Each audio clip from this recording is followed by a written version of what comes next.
Good evening. This is Father Joseph Swaden. We are going live, and today we have a special guest. You may know him if you're following stuff related to the Ukraine war, if you're following stuff related to Russian nationalism news in general. So our guest today is Rolo Slavsky, or as the blog is called Rolo of the Slavlands, if I remember correctly, and we're going to be putting that on the screen. He has a Substack, so welcome. We're going to have an interesting chat today. Hey, can you hear me? Yeah. Oh yeah. It's my first time on I guess YouTube, is it? Or StreamYard? Yeah, first time. Oh, okay. So. Yeah. No. Well, we love the interface because it works pretty easy. So that's part of the reason why I use it. It's straightforward, very plug and play. Okay, cool. And so, tell us a little bit about yourself. As I mentioned, you run a Substack blog, and that's where a lot of people go for news now because, frankly, there's so much censorship, especially in the U.S. How did you get interested in this? Well, it's Slavland Chronicles, and I lived in Russia for 7 years. I'm sort of ethnically tied to the region. I don't know. Makes sense. Okay, obviously. And I don't know. I mean, it's I first went over there. I was born in Kiev, but I first went over to Russia when I was still a student, and I really liked it. And so I was like, okay, well, I'm gonna stay here. This place is a lot better because at the time it was the peak of wokeness in the States, and oh wow, I just found it really refreshing to be away from that. It's all come over gradually to Russia anyway, because they have Instagram, they have YouTube, they had it all. So all the same sort of, if it started in America from exactly propaganda, and this could be our first talking point, just about how bad the media is in Russia, and how much I realized at some point that this whole Russia equals based is just it's a total lie. It's something. It's totally made up. And I say this as someone who really likes Russia. I don't like the Russian government. I don't say like I hate them. I wouldn't equate my feelings toward them. At least I hate them now. But for the most part, I was like, well, they're going to have to change for the better. That was the whole position of the blog. I was like, okay, I know that these people are corrupt. I know that they're pro-West. I know that they're traitors. I know that it's run by Jews. Okay, can I say that? Are we on? Yeah, we're live. However, we usually just refer to them as cosmopolitans, but we know everyone knows what you're talking about. Gotcha. Okay, yeah. So run by a rootless clique, and but I was like, okay, well, if you're gonna have a war with NATO, it's going to be the same thing as with Stalin, where he had to bring back Russian Orthodoxy, he had to bring back nationalism, he had to bring back patriotism, he had to get rid of a lot of people, he had to do these purges, right? Just to save his own hide, because the rubber met the road, and you can't run a war on Trotskyist principles. Let's just put it that way. It's a complete farce and a failure. So you have to go back to sort of basic stuff that works. Therefore, and it seemed like that's what we were going to have, because there was a clampdown in the media, and a lot of the worst sort of globalist creatures fled the country, and of course they fled to Israel. And I was very happy to cover all that. And but then everything just sort of stopped. There was no big names were kicked out.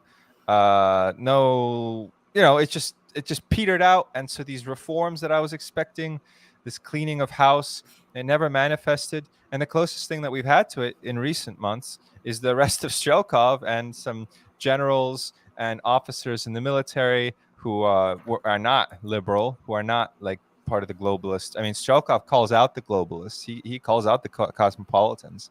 He's like, he did until he was arrested. But, Right. And this is the worst part, is the people who are providing commentary on the war, the collective Xenon, as I like to call it, they were happy about this. They were happy that the cosmopolitan critical, the guy who names the nose, the guy who's out there, really like basically the equivalent of I don't know. It's hard to find someone but he's more based than Alex Jones. Let's just put it that way, more explicit. Oh, Alex Jones was just on. They just showed Alex Jones. He did a clip with one of these he/she's, and he's like, "Oh, looks like a woman to me." Yeah. And it's like gross. I was like, I was like, no.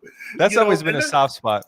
I hate to say this, but it's like, and I mean, I don't know when you were in Russia. I lived there for about 2 years, from 2004 to 2006, and that's a different Russia.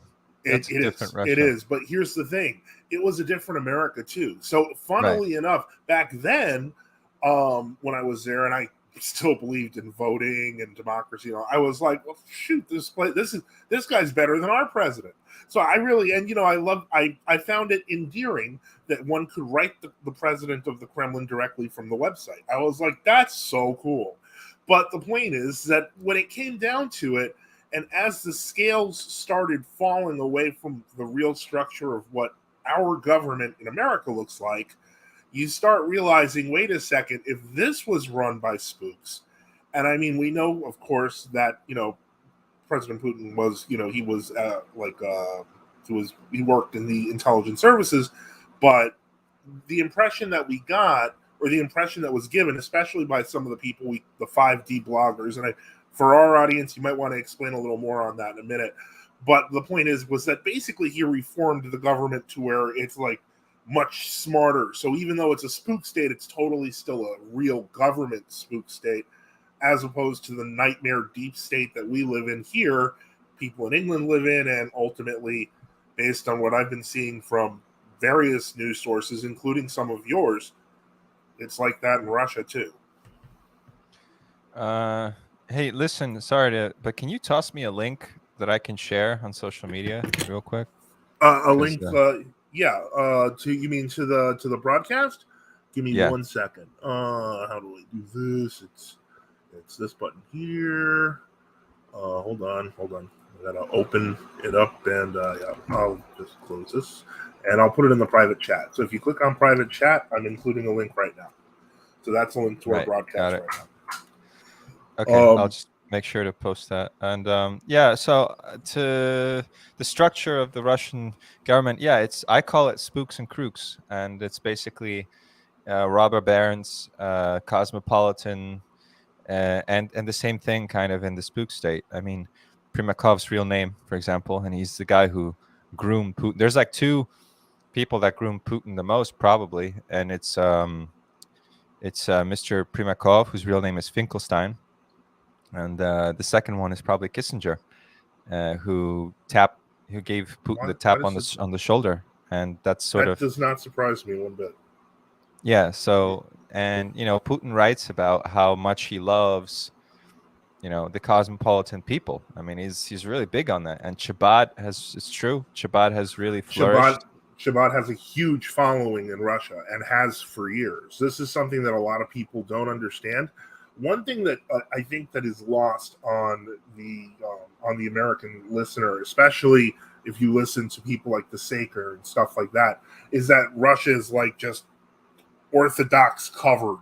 Now, there's domes, lots of church domes, but that doesn't mean that people are going inside the churches. It also doesn't mean there. I mean, I was shocked when I went there at the number of people who were speaking in like East Asian languages, and in Arabic, and the number of Muslims that were there. That actually kind of unnerved me a little bit. But there's a large federation, we shall say, of said people who, unfortunately, they have randomly huge positions of power. I noticed you recently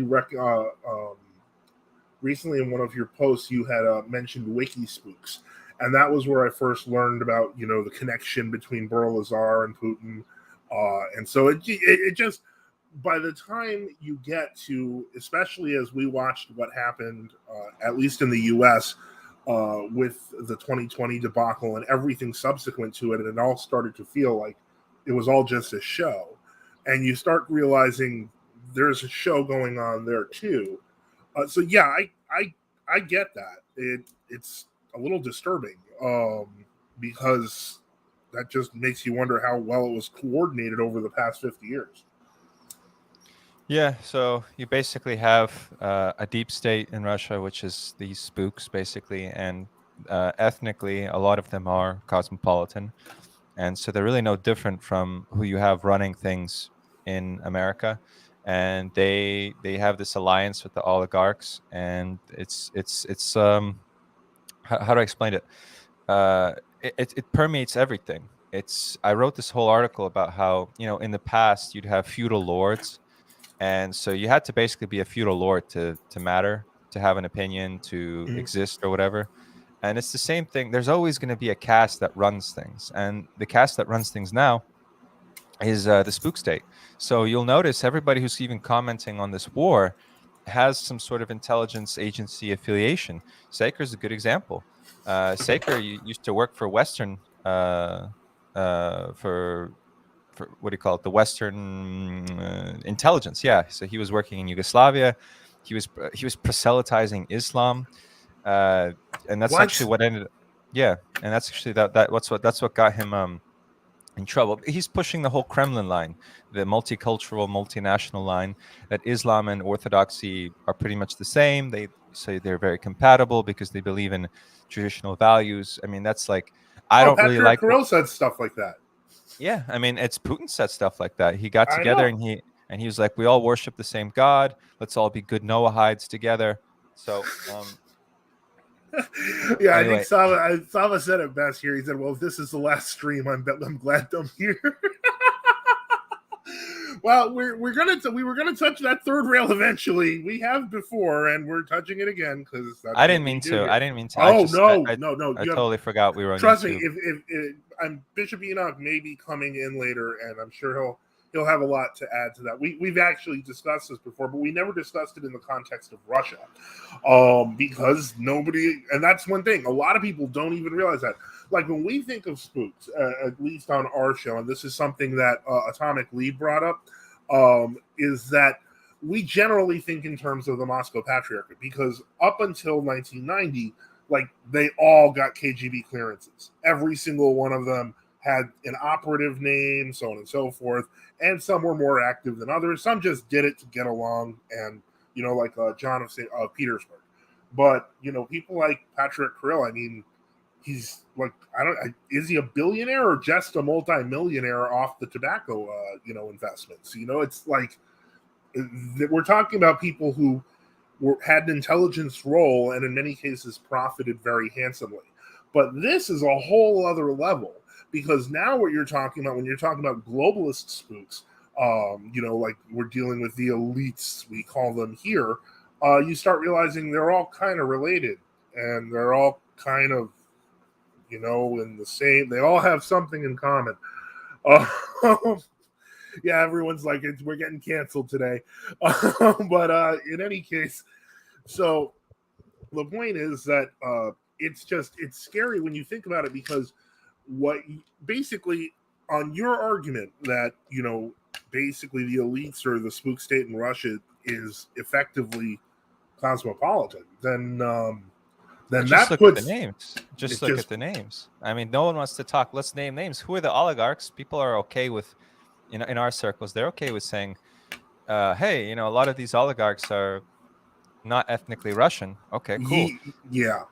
But and that's one thing that I've always appreciated. I found it shocking. I found it shocking when I was there. And the Moscow Times being kind of like a liberal CIA rag, I would occasionally bring that in to work for discussion, because I worked as an English teacher when I was there. And one of these times I pointed to a really, really liberal article. And so one of my students stops me. He's an older guy. And he goes to the editorial page, which lists all the writers' names and stuff.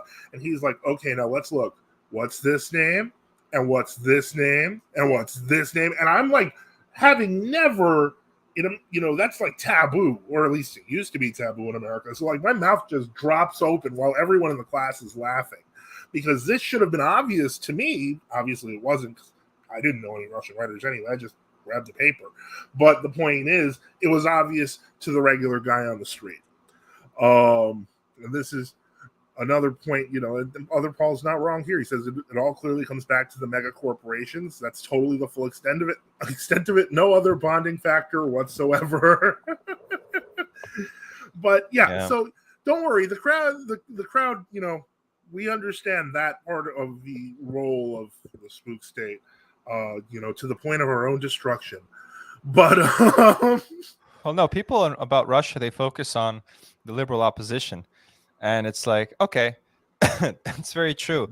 But there's this line that it's these liberals who are like the fifth column that are undermining, the patriotic Russia. But the truth is that it's this fifth column is the fundament on which the Kremlin is built. There's no difference between the views of the liberal opposition and if you actually, it's just, I wrote an article about this, and it's basically there's this guy who's this Muslim who mostly just like a Soviet, his name was Dudiev or whatever. His fake Russian name that the Spooks made up for him, and the fake bio that they wrote for him is Surkov. And Surkov is a big deal.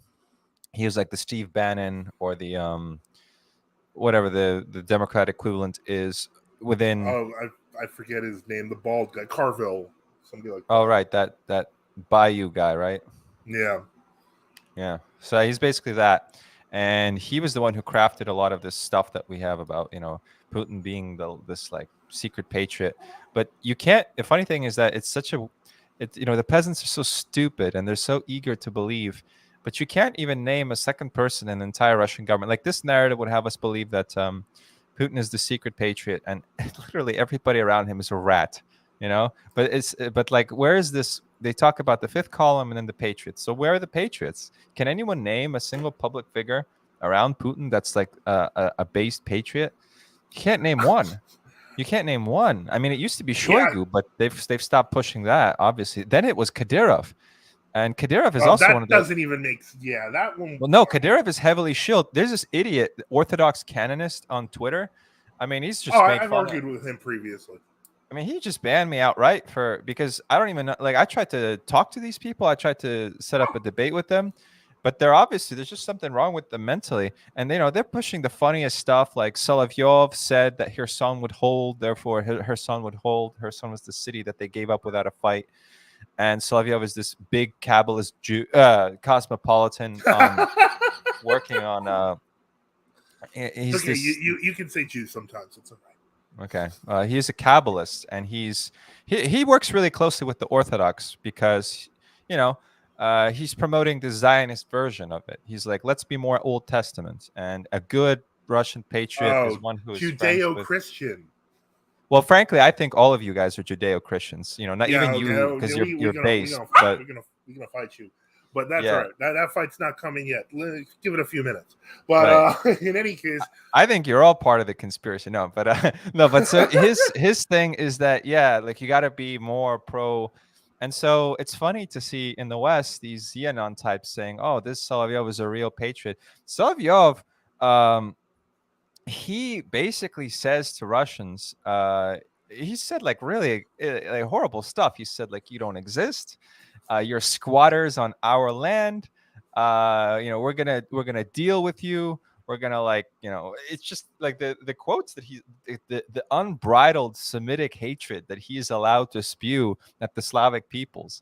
And the funny thing is that he used to be a big promoter of Ukrainian identity, because he was saying that you have to be a Nazi basically to support reunification of Ukraine and Russia on the basis of ethnos. Like, what are we? Are we a Nazi state? Are you a Nazi? Are you a fascist?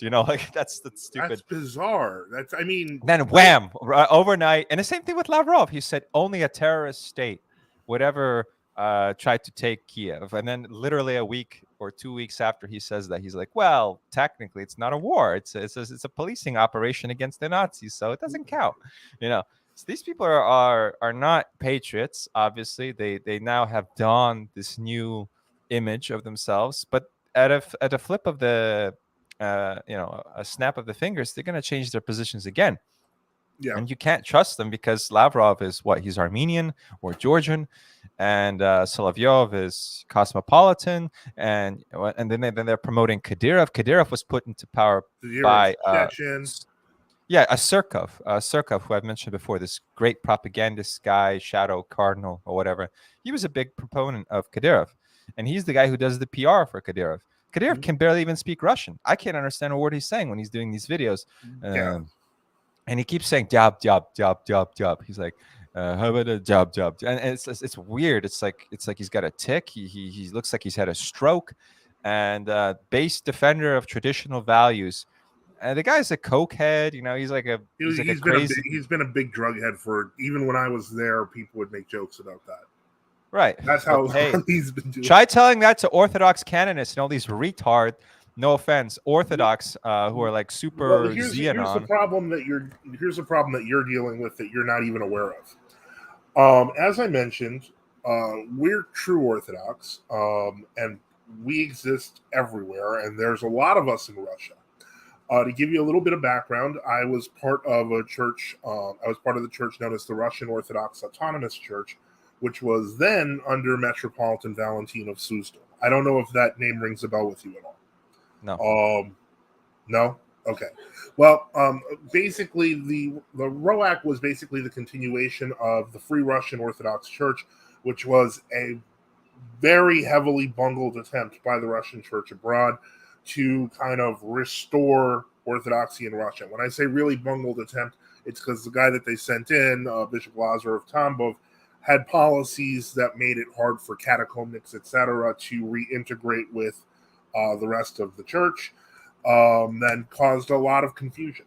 But ultimately, that, the ROAC did eventually improve that, and then many catacomb parishes came under them. They're all over the country. They're in St. Petersburg. They're in Moscow. They're in all the smaller areas of the church. They extend all the way to Siberia. But the point is that, like the cathedral that I went to, services in Suzdal because I wanted to see what they were like there in the center city, were amazing. There were hundreds of people. It was kind of joyous. The town itself was pretty small and dinky, and there wasn't much to it back then. But the point is, the church services were great, and it's kind of a perverse irony that now, were I to tell you to go there and visit that church, the MP confiscated it, and it's not just used as a small tourist attraction. So this is all recent. This isn't like stuff from the Soviet period or anything like that. Give me just 1 second. I just need to answer a message real quick. And so the point is that true Orthodoxy exists throughout the world, and there's a lot of them in Russia. I think I sent you an article about Metropolitan Seraphim of Moscow. The point is that we don't stand with the MP.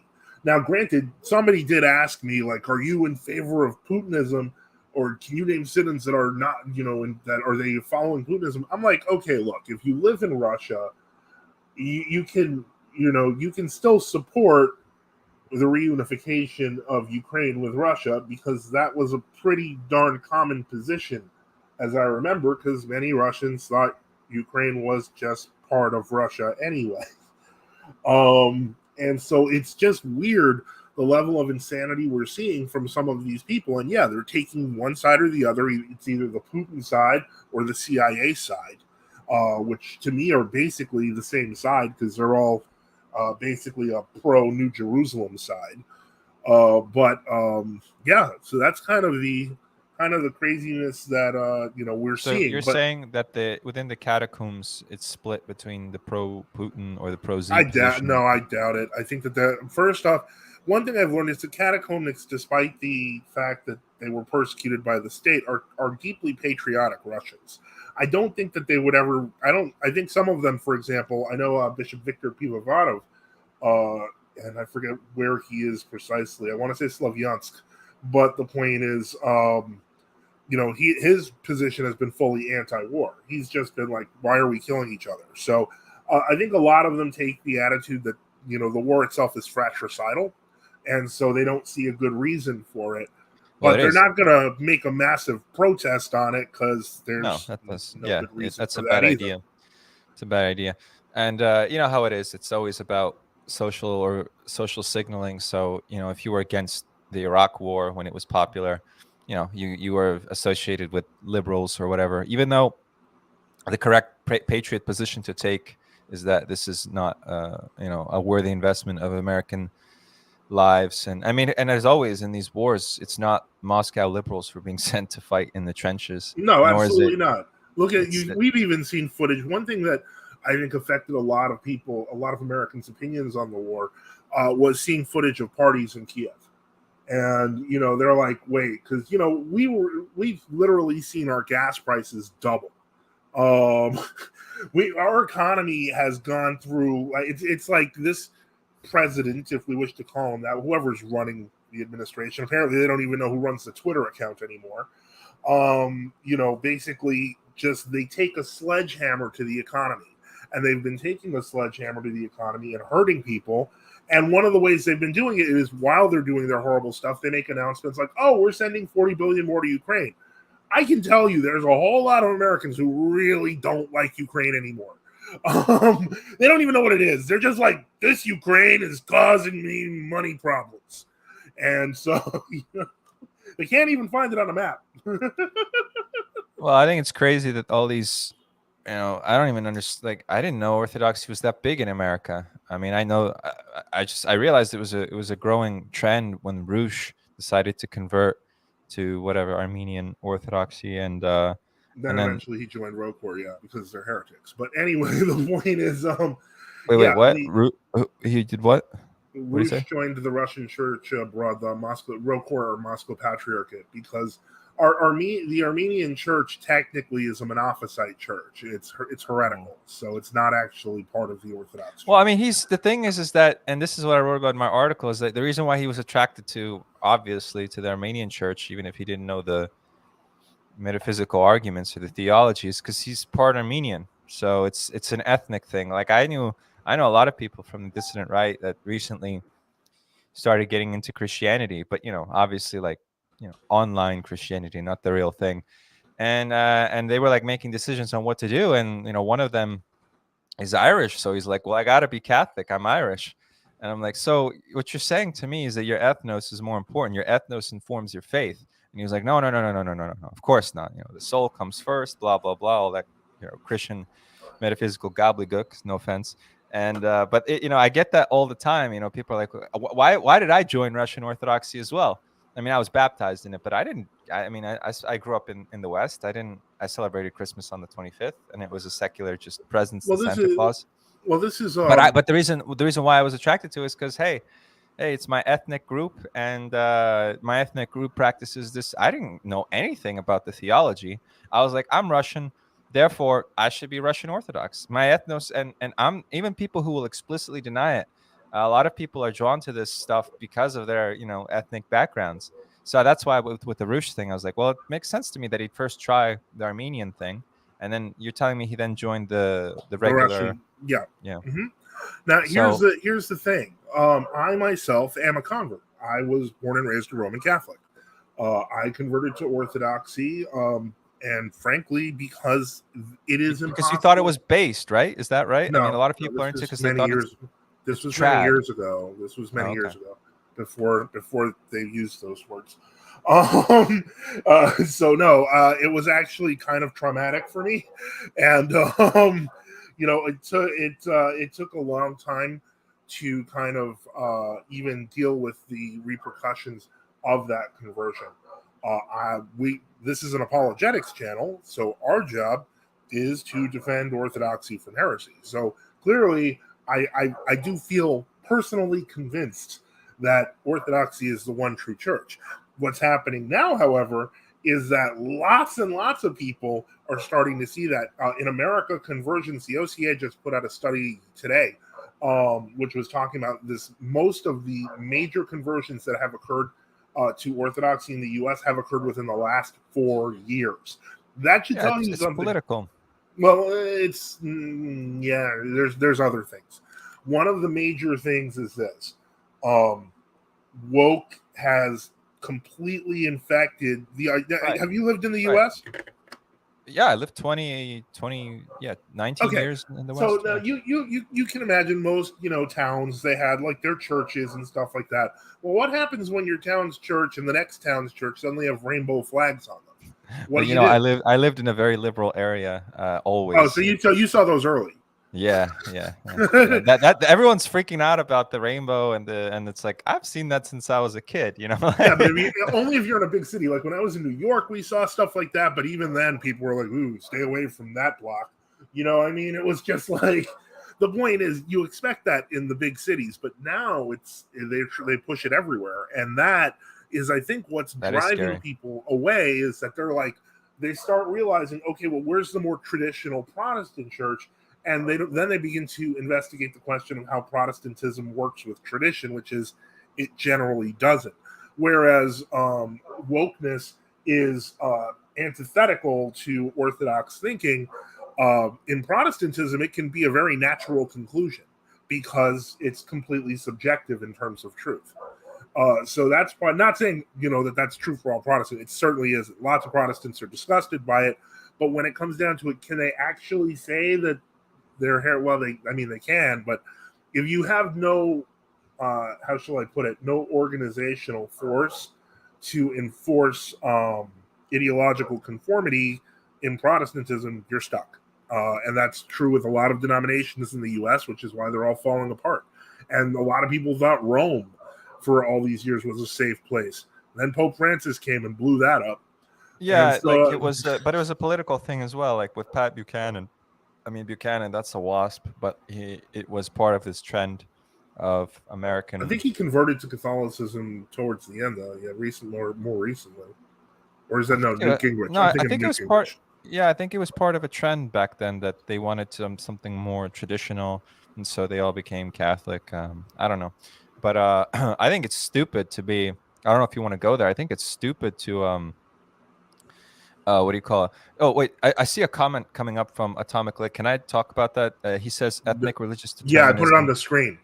Oh, you put it up. Okay. And its consequences have been a disaster for the human race. That's funny because that's what the Old Testament is, except it's about the cosmopolitans. Uh, And a lot of people. Well, let's get it. I'm sorry. I'm edging right up are to you the waiting? hair. You're waiting for that debate, aren't you? You waiting to come? No. You're right. You're right. We should get a few things out first. And I actually had a lot of really interesting. I had a lot of questions I wanted to ask you. So I'm really interested in the catacombs thing. Mhm. I can provide you a little bit. I'm sure you know more than me about like the internal stuff. But within Russia, I run this project, which is I guess you would call it. Yeah, it's like it's like an edgy sort of patriot type stream slash podcast. And I mean, I go there. I name the nose, and I'm very racist and everything, which I don't know how you guys feel about that, but and I'm very like pro Russian and pro Slav and everything. But the thing is that we have a lot of mainstream Orthodox. I don't think we have a single catacomb guy in our whole project. And what's interesting is that I interact a lot with these Orthodox. And one thing I was going to ask you about was how is the response during the COVID thing different? Because I know for a fact that, and even there's a group that is really interesting. It's called Tsar's Crest, Tsar's Cross, I think. Yeah, Tsar's Cross, and they got high production values, but they're kind of they don't have a lot of views. But it's an interesting one of these like smaller projects, but in terms of production value, it's very good. And it's like a pro wood. It's like well, I guess it's like red ice or something in the Okay. West. They're good. You guys should check it out. I mean, you don't speak Russian, unfortunately, a lot of you. Well, no, But I mean, I can understand some, and I speak a little, but the point but is, yeah, the point is that they're mainstream. And I met the guy who runs the project across from the American embassy, actually, because there's this white church that's very pro like the Tsar and the imperial stuff. And they had this whole display outside in the church grounds, like kind of like a museum type thing. And it talked about the ritual murder of the Tsar is that the by the Cathedral of Saint cosmopolitans. John the Baptist? I can't remember, but it's you'll. I mean, it's right next to in Moscow, next to the American embassy. I think it's Oh, kind of okay. This is in Moscow. Okay, sorry. yeah, All right. yeah. And so and then the guy who runs this project, Tsar's Crest, this media project, and his friends, they're very based and they're very good on all the issues, and they had a really hard time during COVID because they know what's going on with the COVID thing, but the church is going on with it too. Like the church is trying to use disinfectant on silver icons. In theory, silver should be disinfectant. They're trying to force people to wear masks. They're trying to do social distancing, and some churches were saying we're going to have like QR codes, but there was pushback against that. They closed down in some places. They went, that idiot, that bastard, Metropolitan Hilarion, Of New York, he no, or he's the one in Russia. Okay, yeah, yeah. He's a big guy. The chief ecumenist. Yes, yeah, he was, and people are like, oh, he's just the spokesperson, but Kirill was the spokesperson before he became the patriarch. It's a big deal. It's, you are the voice of the church, and they do that shit that like the trad cats do, where they say, oh, well, he's not speaking ex cathedra, or like, oh, well, he's just giving his opinion. No, as a PR person, he's giving the PR position. And he was saying, giving the official position. Yeah, it was such a weak cope. And he said straight up that, you're going to basically have to answer for your sins if you don't get vaxxed with Sputnik V. And it's, it was very eye opening. And he was one of the first people actually that got punished, not because of the stuff he said about, basically you're being damned to hell. I knew people in my project. I went really hard against the vaxxes, and at the time there wasn't really this, like, it was sort of the people who were against it were the communists, which is strange, and the right wing was expected to go along with it. And that's actually when I first got doxxed by in Russia by Anatoly Karlin. Yeah, he thought he got so mad at me for and he was calling Russians subhumans. He's like some Dagestani, I don't even know. He's like some autistic freak. But whatever. Maybe you guys know who Anatoly Karlin is. So he doxed me because I'm against the vaxes, and because I'm saying, and he's out there saying, if you don't get vaxxed, you're subhuman, right? So that, the resistance from the right was just, I was pretty much the only guy, and everyone was just accusing me of being like a communist, not being patriotic. And then the Orthodox got into the vax as well, the mainstream Orthodox. And I had a huge schism in the movement where they basically, I was like, what, if the guy tells you, if this metropolitan tells you to jump off a bridge, are you going to do it? And he's like, yes, I have to do it. It's so that was, which I thought was hilarious, because when he actually put that on his Instagram, he had to take it down because there were so many Russians mad at him. That he eventually took down that post because a lot of people were angry. And this is one thing to understand, that the official Russian church position and what the Orthodox people in Russia feel are going to be two different things. That's why the fellow that you work with, he's also on Substack. What's his name? Slav Squad. Riley. He that was eye opening. I had never realized how much the Russia at the governmental level is on board with this, the World Economic Forum's twisted and evil plans. And so, yeah, I would say that if you're wondering about the response, it varied naturally. However, there were a lot of people among the true Orthodox who were also heavily against it. As a matter of fact, I remember our Metropolitan Angelos in Greece, he put out a public statement against it, and the media started labeling him as like a merchant of death. Because I remember that. I remember that. And I didn't know he was catacomb. I thought he was just. Well, he was a true Orthodox Greek. They didn't have catacombs in Greece, but they did have persecution by the state. Catacomnics, you have to understand, the ones that I remember in talking to and experiencing, they developed a system of communication during the Soviet times where they would go largely unnoticed. So when you're talking to most of the open people in true Orthodoxy in Russia, those are people who came because the truth of the faith, they didn't trust the patriarchate, they realized it was kind of a sham. But then the catacomnics are there, but they're the quiet people you won't notice if they show up at a public church at all. So it's a very kind of different. Oh, so there's a distinction between catacomb and true, right? Well, they're all true Orthodox, but to be actually catacomnic, one must have lived in the catacombs. Like you can't call even though people in, say, like for example, Metropolitan Theodore of Suzdal, he relates to the catacomnics and they have catacomb bishops. He's not one of them. He's always lived a public life. It doesn't make sense, because being a catacomnic is actually kind of how they lived to survive during the Soviet period, and those practices, even with communications, are different. So yeah, everyone's connected in that sense in true Orthodoxy in Russia. The Russian catacomnics and the Russian true Orthodox who aren't catacomnics, and they'll do their best, to have each other's back. But the point is that they operate differently.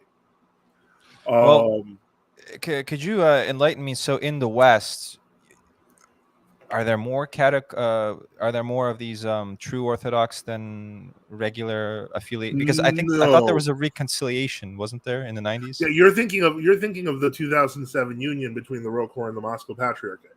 In actual fact, that had first off, there's a lot of history there. The Rokor, as we know it, is in pieces. To explain, in 2000, there was the first rapprochement between the Moscow Patriarchate made its big 2000 statements. The Rokor officially semi-agreed with them, but not before ousting their Metropolitan Vitaly, trying to get him thrown into a mental hospital, kidnapping him, and eventually his escape to Canada, where he was able to make more bishops, and thus became the foundation of what would be known as the Rossi, or the Russian Church in Exile. So that group existed. And then, of course, the Roak, which I already mentioned, they were the descendants of the Free Russian Orthodox Church, began moving outward and began taking in American parishes. So, like, for example, are you familiar with Bishop Gregory Grabe? No. Okay. But the funny thing is that I think that when I was in the States, the ones I went to, it was descendants of like White Army exiles from New Jersey. So maybe it was I don't know. You might have actually met a couple of them, but the point is, so what ended up happening was in the early 2000s, you had Roak.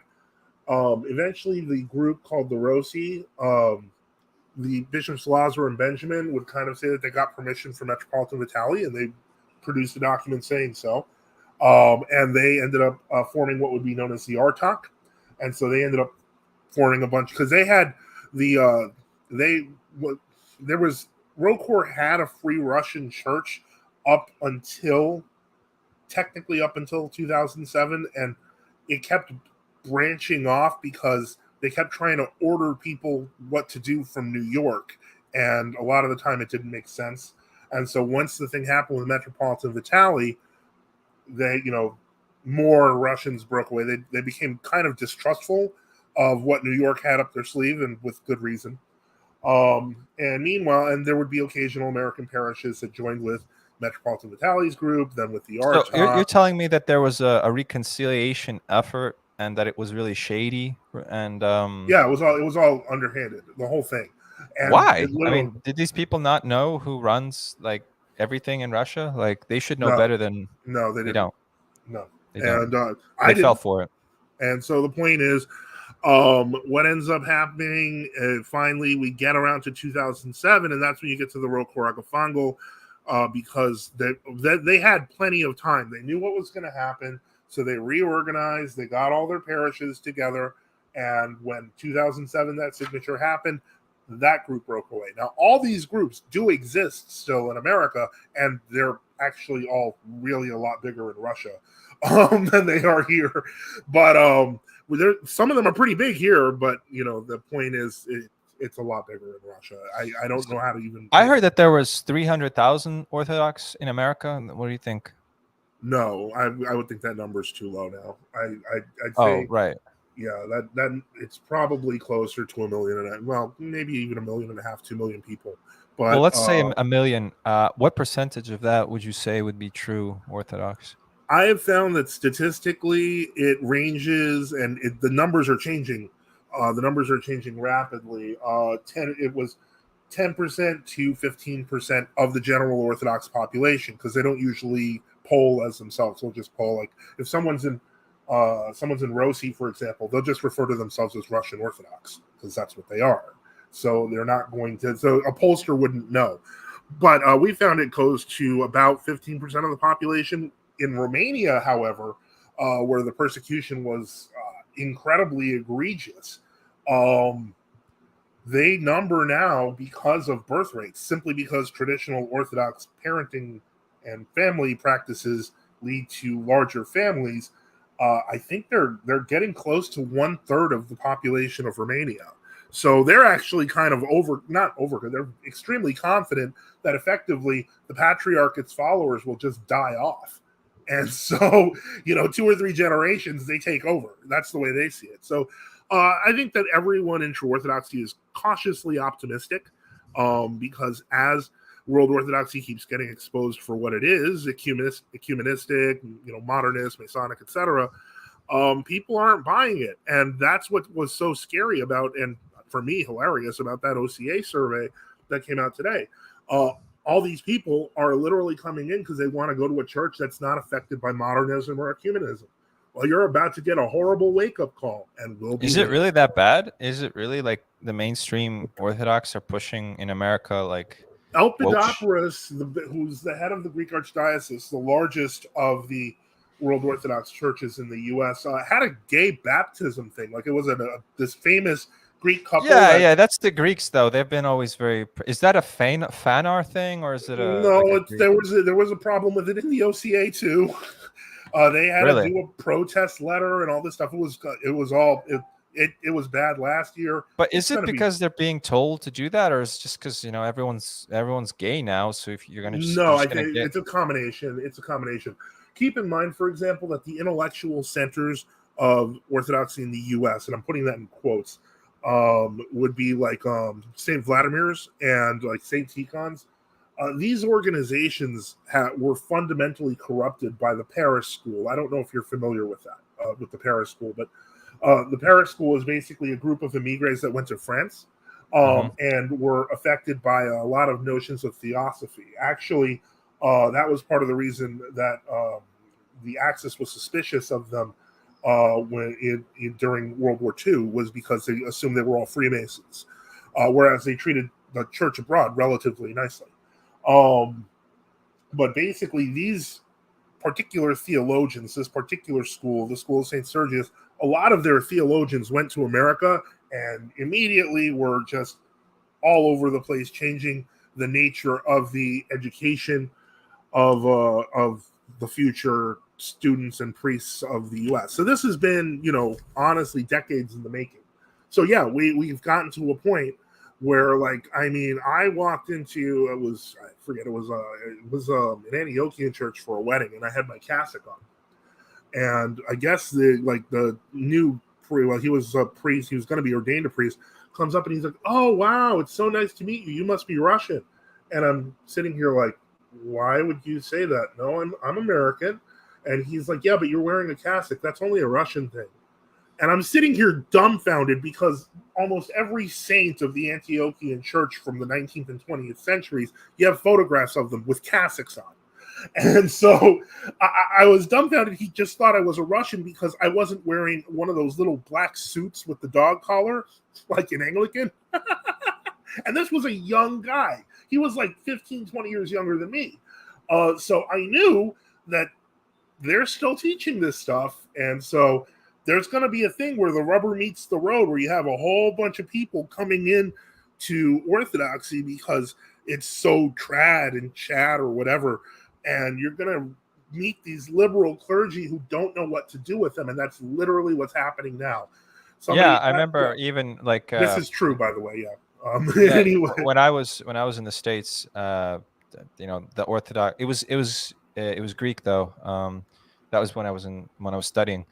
He was clearly a homosexual. And I was like, it's kind of... But it's unfortunate, but yeah, there's some of that in there, yeah, and it's kind of, I hate to say this, but some of it. But is it in your thing? Do you have a problem within your? What is the mechanism that you guys use to not be affected? Because before the gay thing, it was really ecumenism, this idea, ecumenism by itself kind of is, when you think about it, pretty gay. It's mixing religions that shouldn't match, just like mixing people. It's a political project. It's to create the one world religion, and I would argue that it's heresy, we call it. Sure, but Putin has promoted this quite a bit, and so has the Patriarch Kirill. And I mean, the only reason why the Orthodox Church was allowed to exist during the Soviet Union was because Stalin wanted them to join the World Council of Churches, which was an ecumenist organization, with the goal of basically having a seat at the table. And Kirill was basically a young ecumenist. Like he was when he was like 12 or whatever, he was part of this. I think it's called the Young Ecumenist whatever organization. I got into this big fight in Russia with this guy called Philip Champion, or maybe it's Campion. It's a weird name. He's not fully Russian. And I actually met with him in Moscow, and IRL, he was pretty conciliatory. But he was having these ecumenist boot camps, and he was working directly under Metropolitan Ilarion. And Wow. And he was part of this like French, maybe that's your Paris connection right there, because there were several of them who also somehow got involved in my little thing. They were all somehow related to France, and they were all part of this like church there that was in close communication with Ilarion, and they were doing these youth boot camps for ecumenism. And the idiots actually put video up on YouTube where they talked about, and so Oh, Bishop Emaut's here. Hold on, let me just add him. Oh, go ahead. Yes. He was Rolo here was talking about. I guess they were doing ecumenist boot camps under Hilarion of. Yeah, Althea. I mean they put it up. It's undeniable because they put up videos of what they were talking about. And so I got into a big fight with this young ecumenist leader. His name was again Philip Campion or Champion. And I mean it was straight up like he was just saying, look, what do you guys think about ecumenism? What have you heard about ecumenism? And you think it's bad, don't you? Well, actually, there's nothing really wrong with it.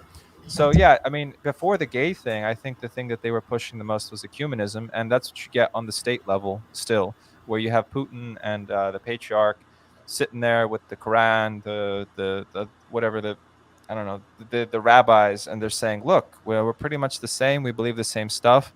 On some level, I'd agree with him because I don't, but well, here's the thing, Rolo. We have been reporting on those rabbis and Qurans for the past 19 years.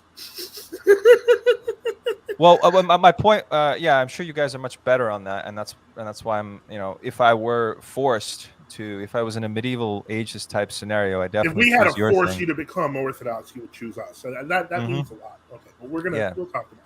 Yeah, no, it's true.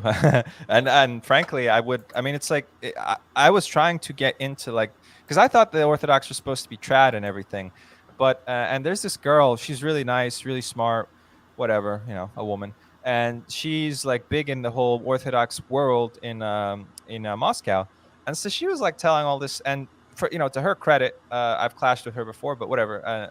She's good on her stuff.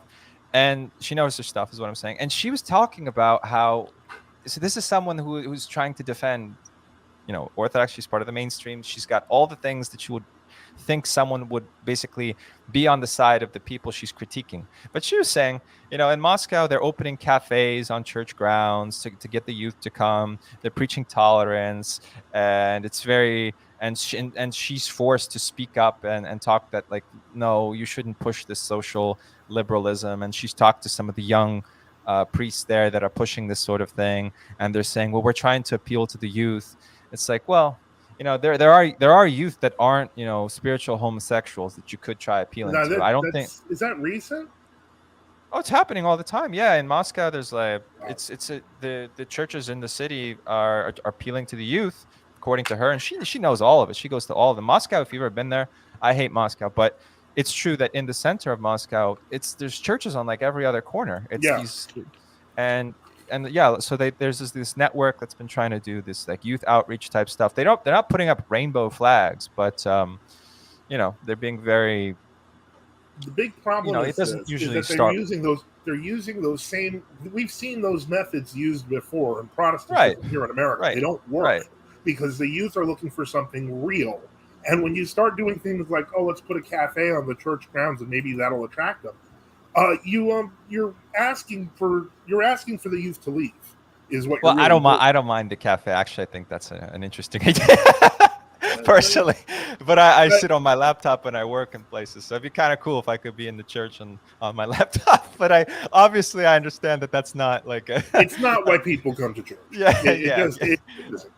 But the reality is that maybe I would posit that perhaps your experience of Orthodoxy has been negative, and may Well, color your view. it's the COVID thing, man. I just saw all these people say, "Well, listen, the Ilarion and the church leadership told us, and well, who are we going to believe?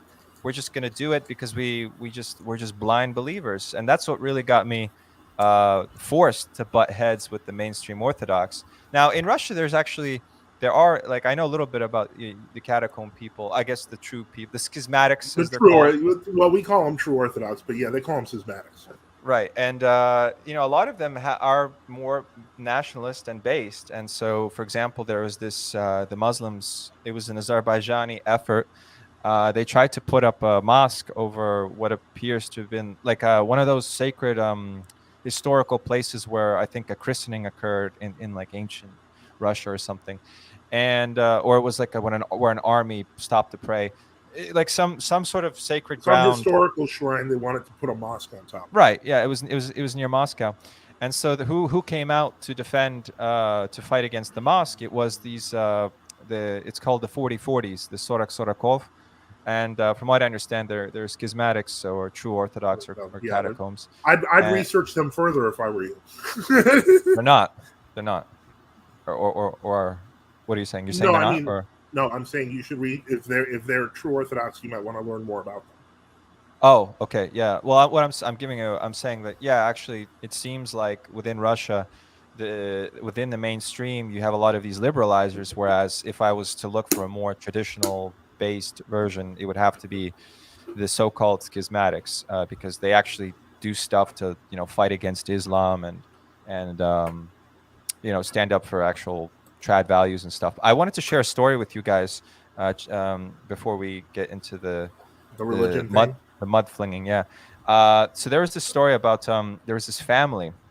It's in one of my articles. It's paywalled because, well, I got to make some money, but We get it. We get it.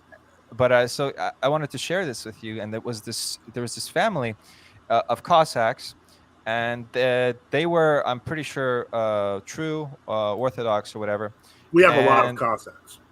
yeah, I mean, it makes sense because the Cossacks were basically the defenders of traditional values. And I'm from a Cossack family myself, from Kuban. But anyway, so what happened was the church, and it was a large family, 12 children, believers. They kept a large farm with icons of the royal martyrs, the royal family. And these guys were pretty, openly pro-Russia. His name, the patriarch of the family, was Oleg Batusin. Maybe you've heard of. He was immediately put on a wanted list for extremism, and it all started in 2007. Basically, he was hanging out leaflets, which were promoting Orthodoxy, and the authorities labeled him an anti-Semite. So he was basically put on a list of extremism, and he was put under a sustained campaign of harassment, him and his family. Wow. And so, yeah, and so even though he was initially, it wasn't a criminal case, it was revisited, violating the double jeopardy thing, and it was made into a criminal case. So in the Constitution, Article 50 of the Russian Constitution states that you're not allowed to be subjected to double jeopardy. But there is no law in Russia. It's all just spooks doing whatever the hell they want, and oligarchs, obviously, spooks and crooks. So they double jeopardied him, and they just kept throwing the book at this guy. He was put on the federal wanted list. Wow. In the summer of 2013, he was stopped on the road, and documents were demanded from him. And then the police claim that Oleg opened fire and wounded the cop, and then he fled into the forest. And this lie was spread, and the manhunt was put out. But the facts of the case is that actually what happened was that the police officer stopped the car and started torturing the son of this Batusin.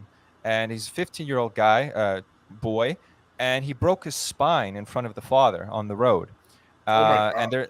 And then the children were kidnapped from Butusin because he had fled after this altercation with the cop, and so the police took children hostage, and two of them, and they demanded his turn himself in, and then and Butusin is like an honored guy. He has these he's a military guy, I think, and he had these what do you call them, awards. And so, kind of like an upstanding guy by all measures. And again, very orthodox, big family, traditional, very patriotic. So he basically was forced to flee. Him and the rest of his family, they were forced to flee to Ukraine, because at the time Ukraine was in chaos and you could basically hide out if the spooks Yeah. were after you. Um, and then you won't. And then because he was so pissed off, he joined his sons. That is, the sons joined the Ukrainian effort against Russia. They started fighting when the SMO started, and so and this is a story that's brought by the Tsar's Crest, which is a conservative, Orthodox media project. And so they're basically making the point that the state in Russia turns people against it with its draconian, just insane measures. And if the state could make this guy, this pro-Tsar, pro-Russia, pro-traditional values guy, large family, awarded, a Flee hero, for the Ukraine. Yeah. right, and fight against them. It's like, I mean, I'm in the same situation too. I've been pro-Russia my whole, my whole time in Russia, but my life before that, I mean, I wasn't doing anything but I was, working with the youth. I had my media project. Before that, I was working for Western media, and I was promoting a pro-Russia line. When I was in Russia, I started working for Russian media, and I was also promoting a pro-Russian line. And how did the spooks in Russia treat me? This is before I even had my blog up and running, so I wasn't even doing any writing. So there was no. They just said they were just rounding up, I guess, anyone military aged from Ukraine or whoever that was trying to get into the country, and they had lists. They said, we got to find, I don't know, 500 spies. You fit or whatever, and they kicked me out. And then they got the Belarusian KGB to harass me as well. I've done Wow. nothing. I did absolutely nothing. I was pro-Russia. On my phone case, I had a picture of Putin. Yeah. I mean, I have a thing on my computer that says Russians forward. I got a lot of shit for having that sticker in every big city in Russia that I've lived in, because they hate that. And that doesn't matter. I'm like, look, I've worked for your state media, you know. I've always been like, what are you talking about? And they're like, no. We think you're an Azov. They kept accusing me of being an Azov. And I was like, well, why do you think I'm an Azov? And it's like, we got a tip. Well, no, you didn't get a tip. Like, this is total bullshit. I've never even lived in Ukraine. I've never even lived in Ukraine.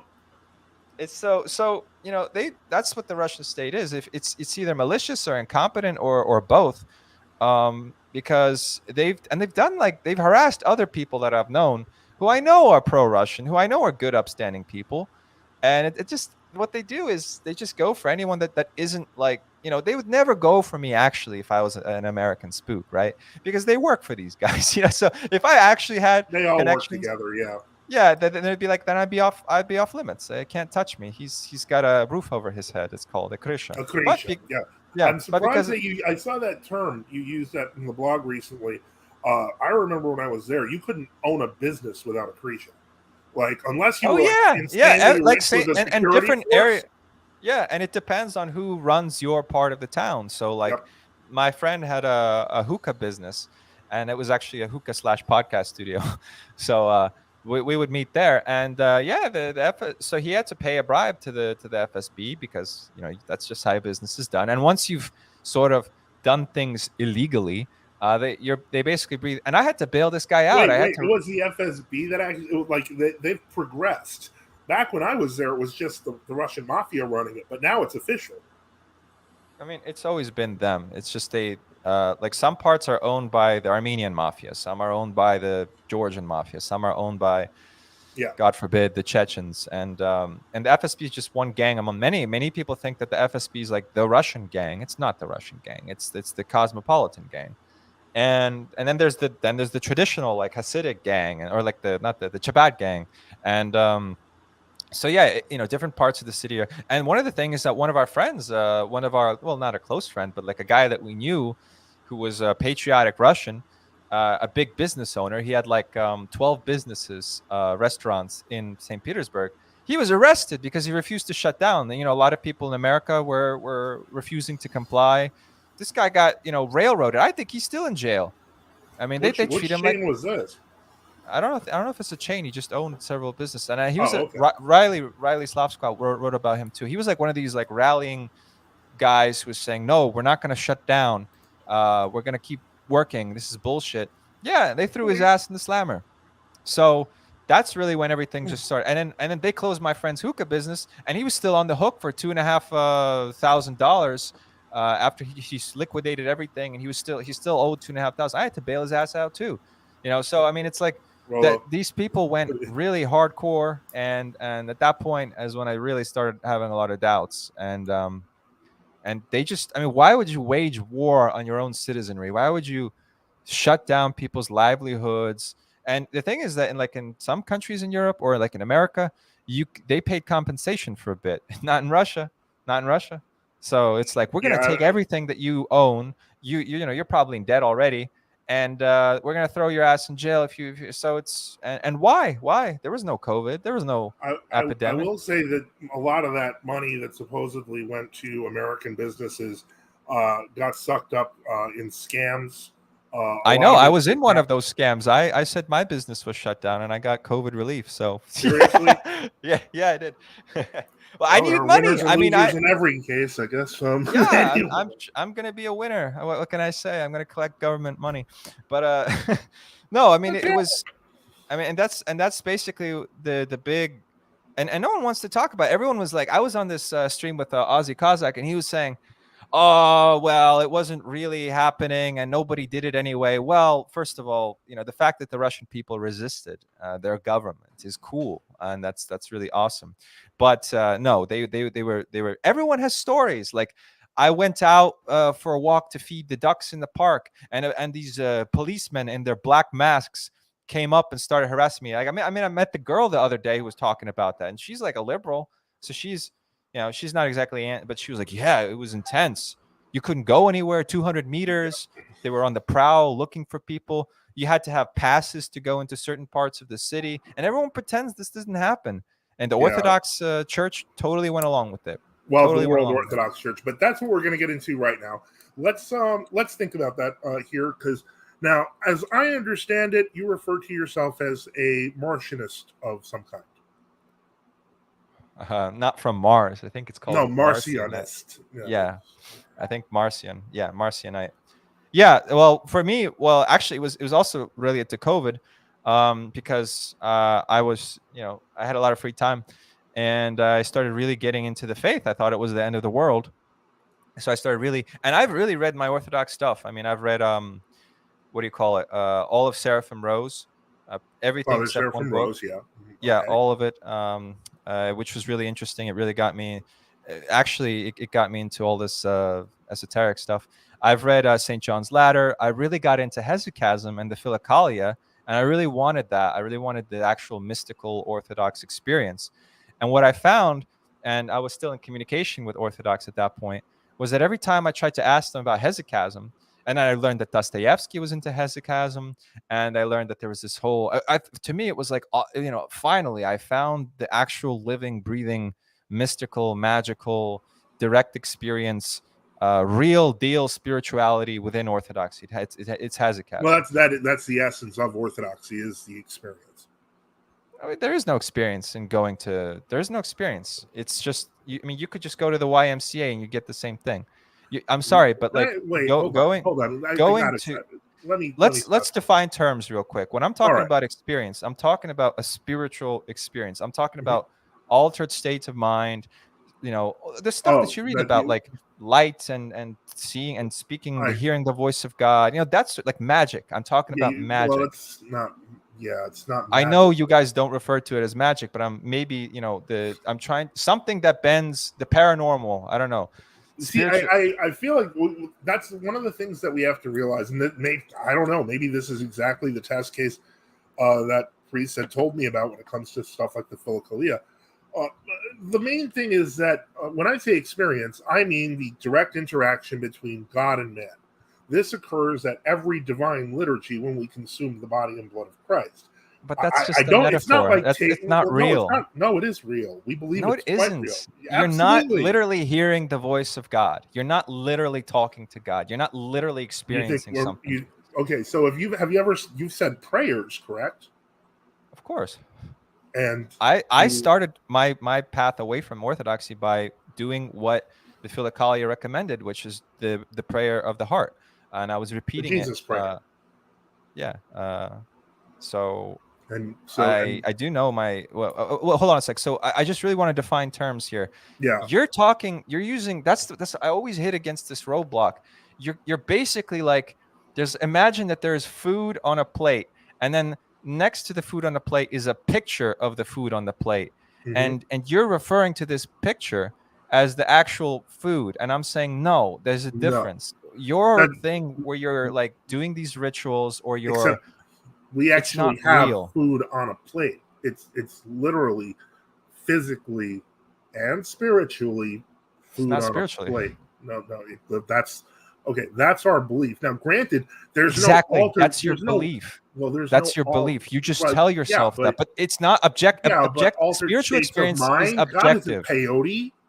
I mean, He is. that's no, But he's not. have you read the Hesychasm books? Have you read the Philokalia? Yes, I have them on my bookshelf. Then you know that it is peyote. It is an No, altered it's not state of mind. peyote. It's absolutely not. The illumination is being given the indwelling of the Holy Spirit, and that comes from a lot of ascetic practice. Like the fathers that write in the Philokalia, these are experienced holy fathers at the most extreme They're level. yoga. They're doing They're not yoga. yoga. They're not doing It's yoga. obviously yoga. They're doing breath work. Okay, it talks about breath work. It doesn't give the actual. I was hoping that they would give the actual technique, but it's obviously breath work. They're doing mudras. They're doing hand positions. They're Okay, doing so this is based on what precisely? the Philokalia. Just read it. What I'm saying, I have. That's why I'm asking you. Are you denying that there are breathing and heart alteration techniques contained? They obviously describe that in the Philokalia. There are breathing techniques when you're Yes. saying the prayers. Yes, They're yes, not. that's identical to what you do in the yoga practice. You No, it's have a not. The yes, it yoga is. practice is about emptying your mind. It's a completely different thing. And on You do top the of same thing to achieve theosis. You have to pour out. This is like straight up, like you No, can read. that's You have not. to pour yourself out and let the Spirit of Christ fill in. Right. It's the same thing. You have to But empty yourself. You have to understand, and this is, I mean, I hate to disappoint you here, but the point is, it's kind of like you're reading the end of the book and making a judgment without understanding the beginning. No spiritual father in the Philokalia would ever suggest to a Christian to just go right to the Jesus prayer, skip all the mysteries and services, skip all the church, the boring parts that you may not be a fan of, but you need those as a basis before you can use the Jesus prayer effectively. Actually, you can read A Pilgrim's Journey. And, you mean The Way of a Pilgrim? Yeah, The Way of a Pilgrim. Yeah. And did you read the second one, The Pilgrim Continues His Way? I think I read all of them, yeah. Well, the reason I ask is because they're two very different texts, but the second one talks about the necessity of a spiritual father, the necessity of stability in the spiritual life that comes with the Jesus prayer. Well, the story is him traveling all over and just doing esoteric practices. That's the first one. That's not the second one. Now, Chris writes that, he basically writes, I've had experience with psychedelics, and in some cases, the grace from Holy Communion. The grace leaves you when you sin. If you think they're the same, you haven't experienced the grace of God. Holy Communion is the only consensual psychedelic. Every other psychedelic opens you up to non-consensual. Yeah. Let's get into this. This is like the main argument, and that's what Father Seraphim Rose talks about as well. Basically, that's why I was surprised that it sounded like you took Orthodoxy and the Religion of the Future, like a how-to manual. Yeah, exactly. I took the exact opposite of what he meant. Right, and the thing is that initially I was like, "Oh yeah, cool." Now I took his position, but then what happened was I just like like he explains all this stuff and then he's like, "It's bad." But but after time, I kept the explanation, but got rid of the "it's bad" part.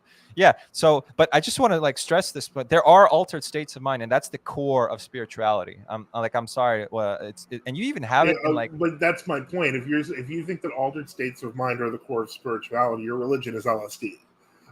It's not religion. It's just. You're right. It's spirituality. I don't need religion not spirituality. It's literally the opposite of spirituality, because spirituality elevates the person. You're not elevating when you're on a psychedelic. You're just You literally bending your are. brain. Well, the It's thing not is, the psychedelic is kind of a straw man, because I've never taken psychedelics and I would never recommend anyone take it. But what you're talking about is altered states of perception. And it's quite obvious that if you want to have, when you fast, your biochemistry changes and it opens you up to altered states of perception. Fasting is the only esoteric or spiritual technique that is allowed for mainstream Christians. Orthodox, I don't even know if they do it in Protestantism or Catholicism, but definitely they have it in Orthodoxy. It literally is, it's like a drug. I mean, whatever, it's not a drug, but what you do is your blood sugar levels change, your breathing rate changes, you literally feel lighter. You guys probably should be fasting. I was doing fasting, and I had an interesting experience, quasi spiritual experience. It was very rough, but like I felt this sensation as well, because I did a week-long fast, and I was praying during this fast, and I was like, wow, this actually works, because my biochemistry was altered, and I was like, there must be more, and like, it has to be more than just fasting. And then I realized in Orthodoxy, unlike all the other denominations, there's still a little bit of it left in hesychasm. And I'm reading the hesychast, which you guys can't say that they're heretics because it was defended by I would St. never Gregory of say that Palamas. they're heretics. Right. But the thing is, and that's what differentiates Catholics from Orthodox, one of the main things. So in it talks about breathing techniques. Cool. So now then it talks about mantras, the repeating of the prayer and the focus of the mind on it. It talks about but Rolo, if I can just cut you off there for a second. It's true. Listen, what I'm talking about is true. I know. Yeah. Okay, you're not wrong about the breathing technique. You're not wrong about the repetition. Thank you. Said, don't you see the similarity between that and like a yoga practice? No, I don't. Because how? It's point. The same thing. It's pranayama. You're looking at the prayer and the breathing and the fasting as ends in and of themselves. No, I see them as techniques, as spiritual techniques, as technologies. Okay, that's weird, but the point I'm trying to make is... That's what it is. It triggers an altered state of mind. These things had a purpose, and that purpose trigger the altered state of mind. No, that the purpose is not to trigger the altered state of mind. The purpose is to reduce our attachment on the worldly. That's a totally different thing. That's why I'm saying these aren't ends in themselves. One of the most common things that happens, and this is you may or may not understand the experience here, but many new converts become very big fans of the Jesus prayer, just like you did, and they start saying it nonstop. They're saying it hundreds of times a day. Yeah. 90% of the time, when they go under a spiritual father, the first thing he'll do is say, you can say 10 Jesus prayers a day, something ridiculously small. And all of a sudden, those 10 Jesus prayers become the hardest Jesus prayers you've ever had to say. Because under obedience, everything becomes harder. And this is central in Orthodox teaching, the idea that we learn from our elders in the faith and that we learn in the church. What is there to learn from someone that hasn't actually experienced theoria, the opening of the mysteries? And then what do you mean the opening of the mysteries? Well, if you read about like the actual mystical practice of the hesychast, right? There's praxis. It's the 2 years or 3 years that they take where they practice fasting and discipline those novices. Yeah. Right. This is the preparatory work.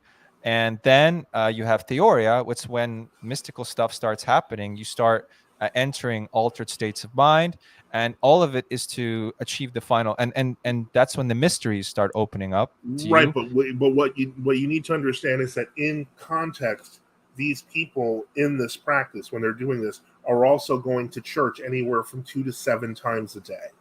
Okay, fine. Let's just leave that out for a second. It's fine. You can, but just for a second. You can't leave it out. Okay, go ahead. Well, objectively, you can, because that's just dogma. You know, that's like you're gonna start experiencing otherworldly things. Wait, hold on a second. You can't take the writings of men who followed this practice, including the daily services, the daily communion, the daily fasting and prayers of the church alongside the Jesus prayer, and then say, well, that stuff is no good because you have no empirical way of saying that No, I'm it's not going to work saying the that. I'm same not. if you're not following their life. I would encourage all Orthodox to do the Hesychast thing.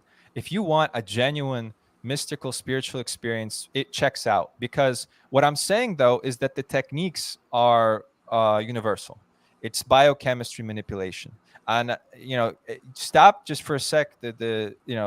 All of you don't jump at my throat. I'm basically defending your thing. If you just let me, you know, explain it to you. I believe that it's objective. I believe that it is an objective thing that you can measure, that there is literally the spirituality is real, that these otherworldly forces exist, and that anyone, well, I don't know if it's possible for anyone, but a lot of people can, some people can experience this if they follow a spiritual practice. Okay. So I'm basically giving you an incredible argument to use against materialists and nominalists, where they're saying, well, it's all just, just your books and whatever. And I'm like, no, uh, actually, it's all real. All this stuff about angels and all that stuff. Yeah, it's real. Now, if you read about like what the mysteries are, it sounds like the opening of the chakras. I mean, and I'm not saying you have to believe that. I'm not saying you have to.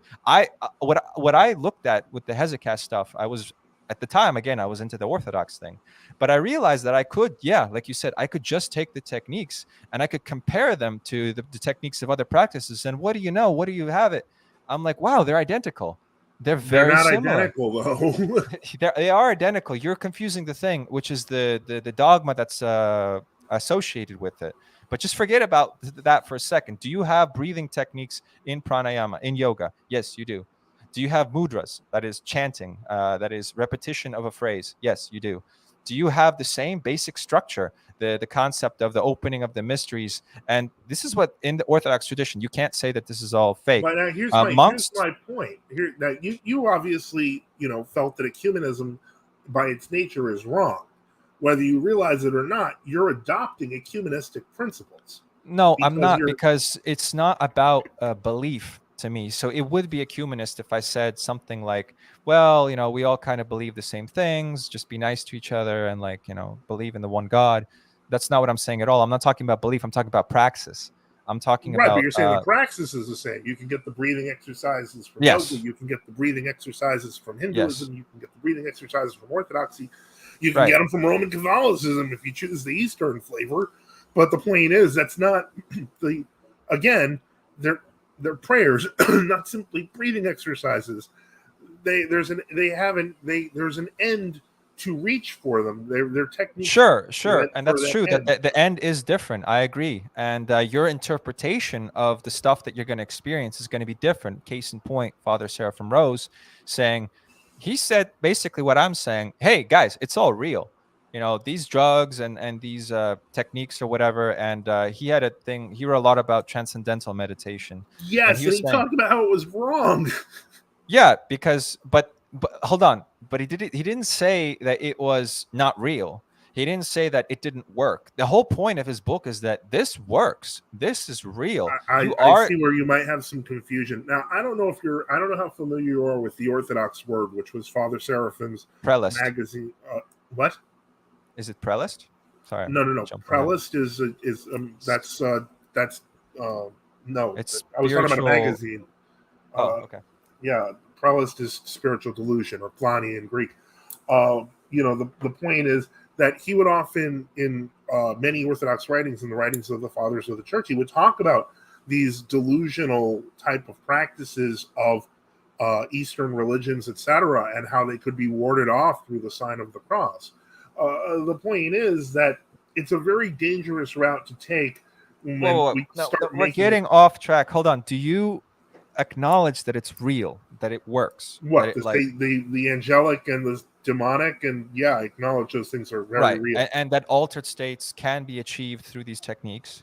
You can also invite demons by mistake. Hold on. Before we put value judgment on it, we have to. It's not two materialists having a conversation here. It's two people who believe in spiritual realities. Correct?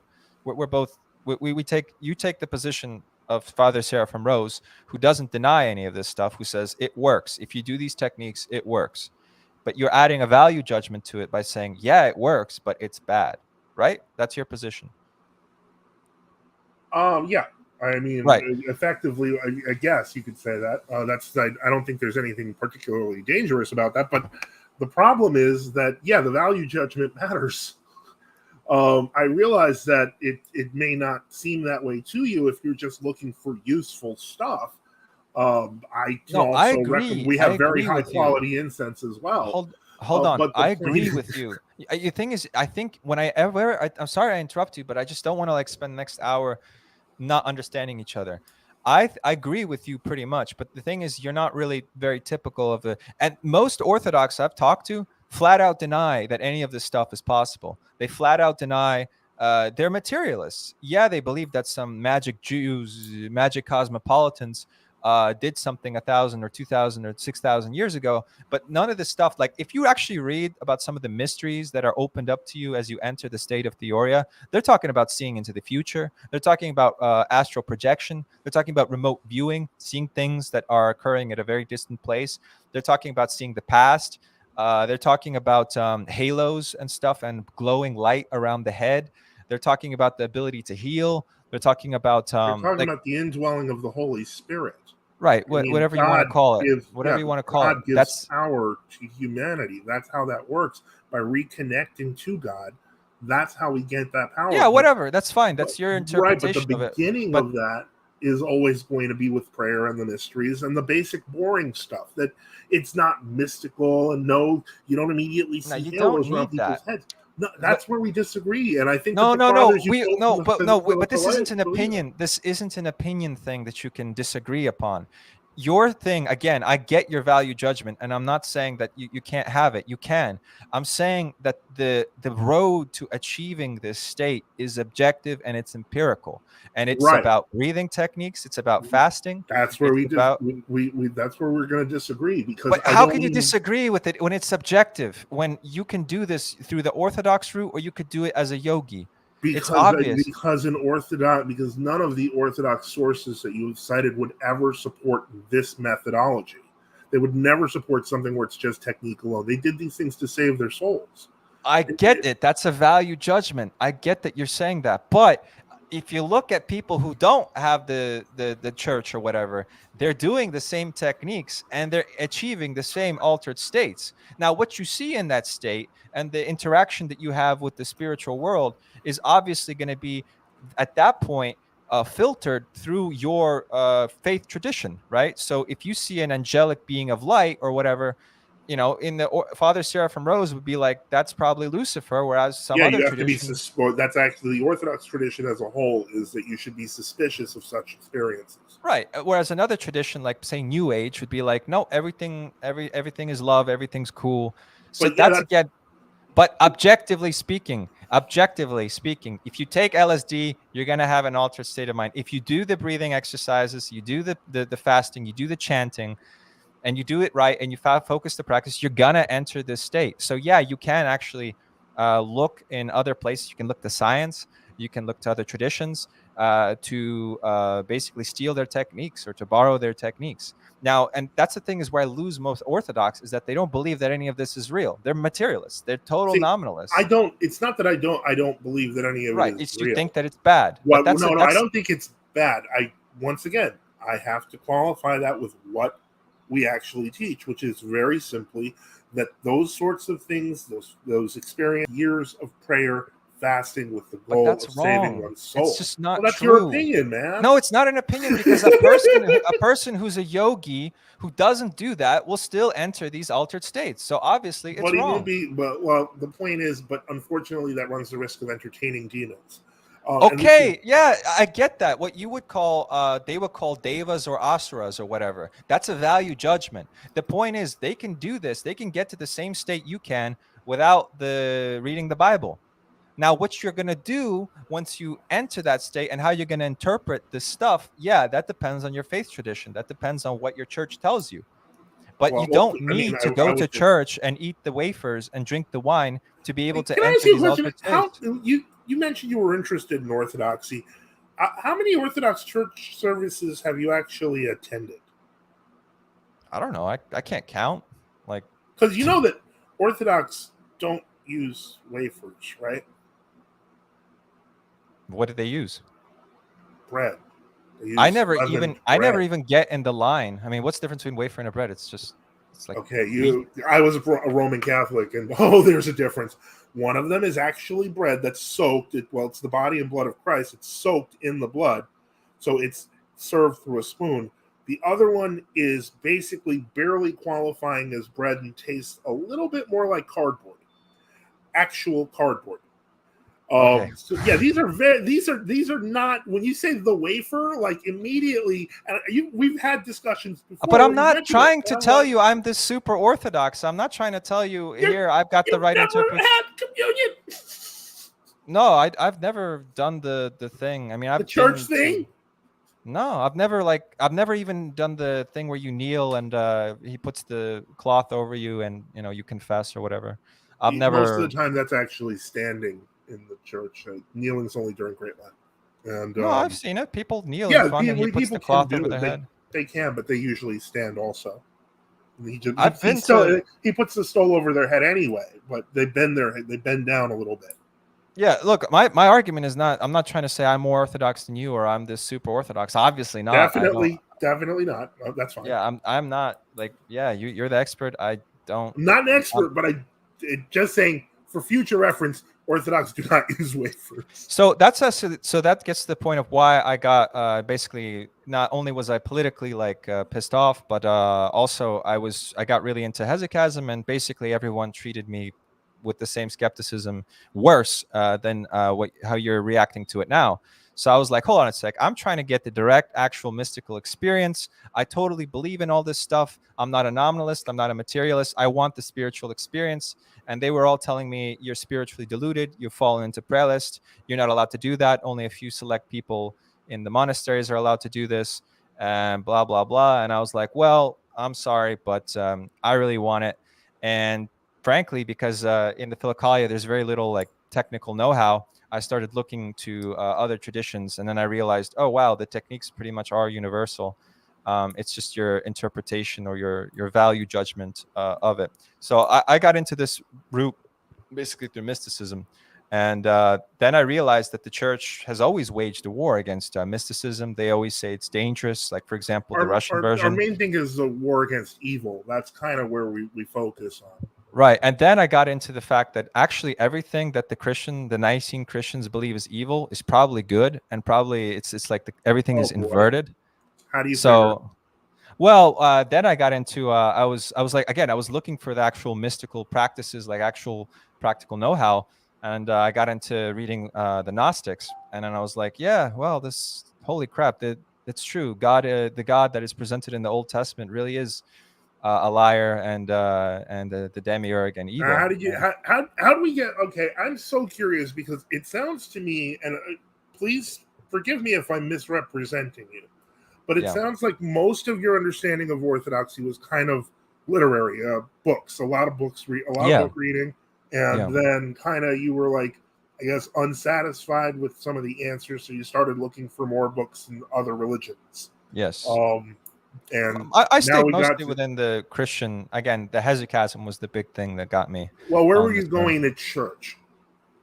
I wasn't going regularly to church. I thought it was boring. Okay, did you go to any church?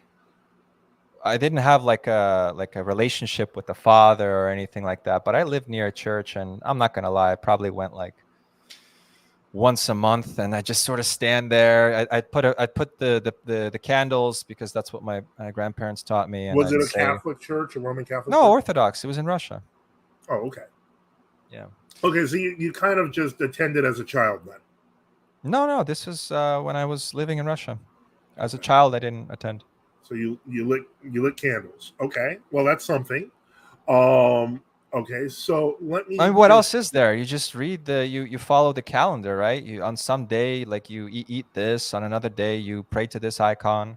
That's pretty much it. There's never a real set day for praying to icons. I mean, we do have days where we celebrate certain icons because stuff happened around them, and there's usually a feast that develops like that. Right, but there's no spiritual practice. That's the thing. It's all just empty ritual. Well, I mean, I personally think that I can't see how somebody could talk about the breathing exercises without talking about the incredible number of bows that are done even during a church service. Because when you're doing Does these, it alter your brain chemistry? Does it get you into an I would, altered state? I No. would think that I would think that I disagree. I think the number of bows and prayers with the sign of the cross can get you very much into an altered state on their own. Just doing the circumambulation around the church to venerate the icons has its own effects, and that's why the fact that I would think that having known about say, for example, the Jesus prayer and having a background in Orthodoxy, you would have noticed that. I mean, you didn't notice people bowing constantly. Yeah, but that's kind of different. I mean, one Yeah, it's sort harder. of. Well, let's just, I don't want to like attack your faith, but I want to ask you, would you be against incorporating pranayama or hesychastic breathing techniques into like teaching regular lay Orthodox people how to do this and encouraging them to do this? Uh, the first one, no, because that's That's yoga. the The same thing. second, no, it's not. We're It gonna. is. The technique is the same. I'm not. I'll die on the hill, man. They're not But the it's same just thing. I wrong. know Like they're not the if same I thing. tell you to inhale for 4 seconds, hold for 2 seconds, exhale for 6 seconds, it doesn't matter what I call it. It's the same thing. It's called box breathing in the West. It's called something I can't pronounce in India. It's But called it's something not. else. None of it's necessary for the Jesus prayer itself. It is necessary if you want it to actually work, if you want to enter No, the it's altered not. state. I So disagree. you're against adding any like mystical, actual No, it spiritual didn't say practices. that. But the point is, I know from experience that among people who say the Jesus prayer, that their own breathing techniques, etc., are not always consistent. They're different for each person. God personalizes that prayer for you, which is why it's not a simple question of techniques. It's a question of union with God through prayer. But It's that's just words. It's not real. Like, yes, there is an objective technique, I right? don't. There's a technique objectively, but it's not the same technique because it personalizes. Did you Well, know that there's multiple well, then ways to say the Jesus prayer? how are all these yoga people able to teach thousands of people? Is everyone so different? Because We're the everyone's same. always because the way is narrow, the broad way is the road that leads to hell. Of course, people want the easy technique that you It's learn not from a easy. yogi. It's not easy. Oh, That's the thing. it's Orthodox and tricky. Christians are lazy. That's why they Have don't you do ever this. seen those memes? Yoga versus vodka. Yeah, yeah. Yeah, Old. the point is, it can't be that hard if someone completely blasted on vodka can do it. So the point is that Actually, it's extremely hard. It's extremely hard. It takes discipline. It takes focus. It takes. so does going to church. No, it doesn't. It's Yes, you it could just. does. No, it doesn't. It's two completely different things. It's like saying doing push-ups is the same as going to church. Obviously, it's different. Well, if you're doing the bows, it's similar too. But the point is, um, again, I would recommend this. Rolo. Honestly, I would recommend if were you ever received into Orthodoxy? What do you mean, baptized? Yeah. Yeah, as a kid. Okay, so you're formally a member of the Orthodox Church. I would recommend highly just try going to all the services they have available for a week and fully participating.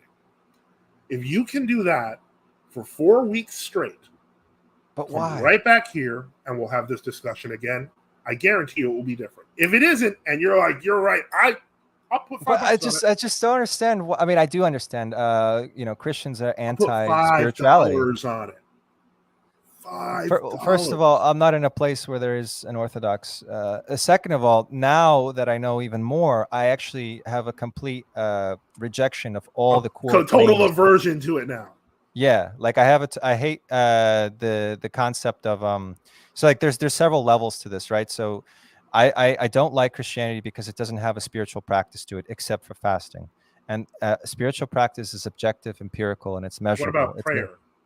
Prayer is a form. It can be. It's not taught how to do it right. Like you can say the words. There's no magic in the words. It's how you say them. It's how often you say them and how you focus when you say them. Some monks actually do teach how to do it properly, but the laity doesn't know it. So with the Jesus prayer, for example, if you relax the body, really focus on the words, then it becomes a mantra, and mantras work. Yeah, I would it's a argue that technique. if you went to any of those monks who are experts right now and asked them to show you the proper method of saying the Jesus prayer, they would all say no. Exactly, because Christianity is anti-spiritual. It's anti-mystical. That's ridiculous. But anyway, It it is. is. I'm just saying it. I mean, if it wasn't, you would have an actual spiritual practice in it. You would teach the breathing techniques, and there's other techniques you can do too. Like you can achieve these altered states. For example, you could do bows. Bows don't do anything to your biochemistry, my friend. It's like you can clearly eat a haven't done donut. enough of them. You can eat a donut. Sure, eat a donut, but we're talking about spiritual techniques here. It's just objective that eating a donut or, is just not going to have that effect that you're looking for. I find it hilarious because what was one of the weird things. One of the things I remember, I come from outside Orthodoxy, inside. I came from outside.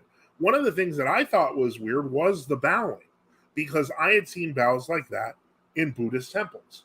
I've seen Muslims bow like that. The point is, we have the sign of the cross and we're doing it correctly, and some say the Buddhists copied it from us. But the point I'm trying to make is, I'm surprised that you never caught on to that, which is why I'm a little surprised that the bows are meaningless to you, since you could make the exact same argument for the bows that you could for the Jesus prayer, but you haven't. Because the Jesus prayer actually works, because it's a mantra. I disagree. But it objectively is a mantra. You repeat it, right? You chant it. It's a chant. Can't we say that? I mean, it is. It doesn't matter. Obviously the content of it is different than some other mantra, but it is a mantra. I mean, it's a prayer is a prayer, depending on whether you pray to Satan or whether you pray to Christ. It's still prayer. So now here's my question: would you get the same result with a prayer to Satan or a prayer to Christ? I got to be honest. I think that if you were just in this, if you said it correctly, all of these, again, I see it more as the technique. It's not really about the content of it. So, or the person you're directing it to. Well, I think it does matter once you actually enter the altered state. But to get to the altered state, you just need to use the correct techniques. So in other words, it's like you could use it for bad, you could use it for good. Doesn't matter. The road is the same. You have to be able to enter a low idle state. Your brainwave state has to change. You have to be able to enter first alpha, then you have to get into theta. Religion sounds increasingly like Wicca. I don't know. I mean, Wicca, I've never studied them, but Christianity is against all of this knowledge. And I feel like, no, Christianity isn't against all this knowledge. Christianity just wants to sift through it and find what is knowledge. The simple reality is, if you can't tell the difference between praying to the devil and praying to Christ, virtually any spiritual father and any saint that has ever existed would say that that's prelest. And that's fine. But my devil is not your devil. I mean, your devil, I don't know. You follow? You think it's like Lucifer or something, or Christ? Sure, well, no, we don't believe Christ is the devil. No, we don't. Antichrist, I meant. Yeah, well, for me, I don't really. Antichrist is not. Antichrist is technically a person. Again, you're trying to I was just trying to raise an interesting point that maybe people haven't heard before. That idea that that people should incorporate spiritual practice into their life. They should seek to be able to enter these altered states. And if you're not doing that, you're basically just LARPing. It doesn't really matter what you say you believe, in my opinion. It's just for the masses. It's just to keep you entertained. It's like the YMCA. It doesn't make any difference. That's my view. It doesn't matter what you're praying to, unless you're doing it right, unless you're entering altered states, unless you can cycle through them, unless you can actually access the mysteries. And I hate to say this, but you ever see those advertisements for like the Atkins diet, or like the carnivore diet's the new thing, where it's like, I lost 35 pounds in a week or something like that? I mean, no. I feel like that's kind of the spirituality view you have. It's just kind of, you want to see the results. I actually have a spirituality. You don't. You have a faith. You have a religion, right? That's the difference between us. Well, and how do you define spirituality then, that it excludes my religion? Well, because yours is a materialist. It's all just I would stuff that argue you that believe yours in. is materialist, since Mine is experiential. there's no No, underlying mine is basis of experiential. belief. Yours is not experiential. You But don't actually yours is still, experience there's any of it. no basis of belief. It's completely materialist. No, just having a set, just believing in things is it's no different than being a communist or whatever. It's a set of Some would argue dogmas. that communism was an atheistic religion, and we would. Yeah, But exactly. And religion is just, and communism and all the other isms and stuff. It's the same thing. There's no yeah, actual there's experience. the church and there's religions. Well, again, there's no actual experienced spirituality for the average Orthodox or the average Christian. In fact, I'd say that the average Protestant, if he goes to one of those what do you call it, Seventh-day Adventists, where they howl and they like shake and they do the screaming, they are, Pentecostal type churches. yeah, the Pentecostal, yeah, those guys actually do have, I would say, bad one, but that's just a value judgment. But objectively, they are entering altered states and they are actually experiencing some form of spirituality. Again, I would say that's a bad one, but you guys don't even have that. You have a faint imitation. You have a completely hollowed out, empty. There's nothing there. It's all just words in your head. It's all pomp and nice sounding Greek words, and there's no experience in it. And the thing is that you can disagree with me. But what do you mean by, you keep saying there's no experience? Exactly. You don't even understand what I'm saying. I'm talking about like straight up, like, have you ever had a lucid dream? Have you ever had an astral out of body experience, an OBE? Do you know what I mean? If I did, I wouldn't talk about either in this conversation. Well, right, but that's the thing. That's the fundament of like all spirituality since forever. It's to be able to enter these altered states, experience spiritual realities. And what you do with that is, again, dependent on the faith. So your faith should, for example, in Orthodoxy, you have the tradition of mythology, right? After death, your soul goes through a process and these trials and stuff, right? I mean, that's pretty mainstream. And a lot of the stuff that's described there it's hard to experience. I mean, it's hard to it's straight up spiritual. Like, it's like your soul is straight up going through a process. It's going to fly over there. It's going to experience this. For some time it'll be a ghost in our land. Like, it'll linger for a couple of days. That's in Mitarstu as well. It'll linger a little bit, then it'll go up, and then that's what I'm talking about. Like, that, the actual spiritual thing, stuff involving your soul, right? You don't have any of that in the mainstream practices that you do. They're empty. You see, to me, this just sounds like kind of fluffy New Agey stuff. It doesn't. But it's not. It's empirical. You can do it. You can take peyote if you want. I mean, I wouldn't recommend that. You can take DMT if you want. I wouldn't recommend that. But it's subjective. Christopher's here. He wants to have a few words too. So. Hello. Can I just, real quick, I just want to reiterate, again, you're always judging to the value judgments, and you are right to do that. It is your tradition. You have an interpretation of the phenomenon, like Father Seraphim Rose. So he says, all of this is real. He doesn't say it's fluffy. He says it's real. People are doing it. It's an actual experience. He then just says it's bad, right? And that's very, very different than not acknowledging that it's possible at all. And I'm telling you that in Orthodoxy, you do have hesychasm, and these people do actually have a spiritual practice. They are in contact with spiritual realities. But they would never simply say that's all there is. Well, who cares? That's what they would say because they're part of the faith. But it's subjective that a yogi can achieve the same things. I disagree completely. But he can. A yogi cannot achieve theoria. Hello, can you hear me? Yeah. Well, he wouldn't have a union with Christ, but he would have a union with, I guess he would call it Brahman demon? Or whatever. Yeah, exactly. Your angels would be their demons, and their demons would be your angels. That's the value judgment. And you like all whatever. Right, so you're free to do Slavland that. Chronicles. I'd like to have a chat. Yeah, Rolo. Yeah. Because hey, listen, I really have to go to the bathroom. I'm really sorry. I really want to hear what you have to say. We still have time, right? Yeah, a minute or a couple of minutes. Yeah, go to the bathroom. It's fine. You can take a bathroom break. Give me like a minute. No worries. So how are you doing, Christopher? Yeah, I'm doing great. Just listening to the podcast. Thankfully, you've not had as dark of a spiritual background as I have. But like he brings up actually a very good and important thing, which is that most people have spiritually barren lives, for good or for worse. And in world orthodoxy, especially, it's like pushing a materialistic sort of view of things. Oh, he's back. I agree. Yes. Hello. Yes. So, I want to start off with like all the good things in your direction that you're coming into this with, because I became Orthodox 5 years ago, and before I was Orthodox, I was raised an atheist, and I went into all of this spiritual stuff that you were talking about because I wanted the real deal. I wanted all the direct experience, and I had a lot of the direct experience. Like, for example, you brought up lucid dreaming. I've done lucid dreaming. You brought up psychedelics. I did psychedelics.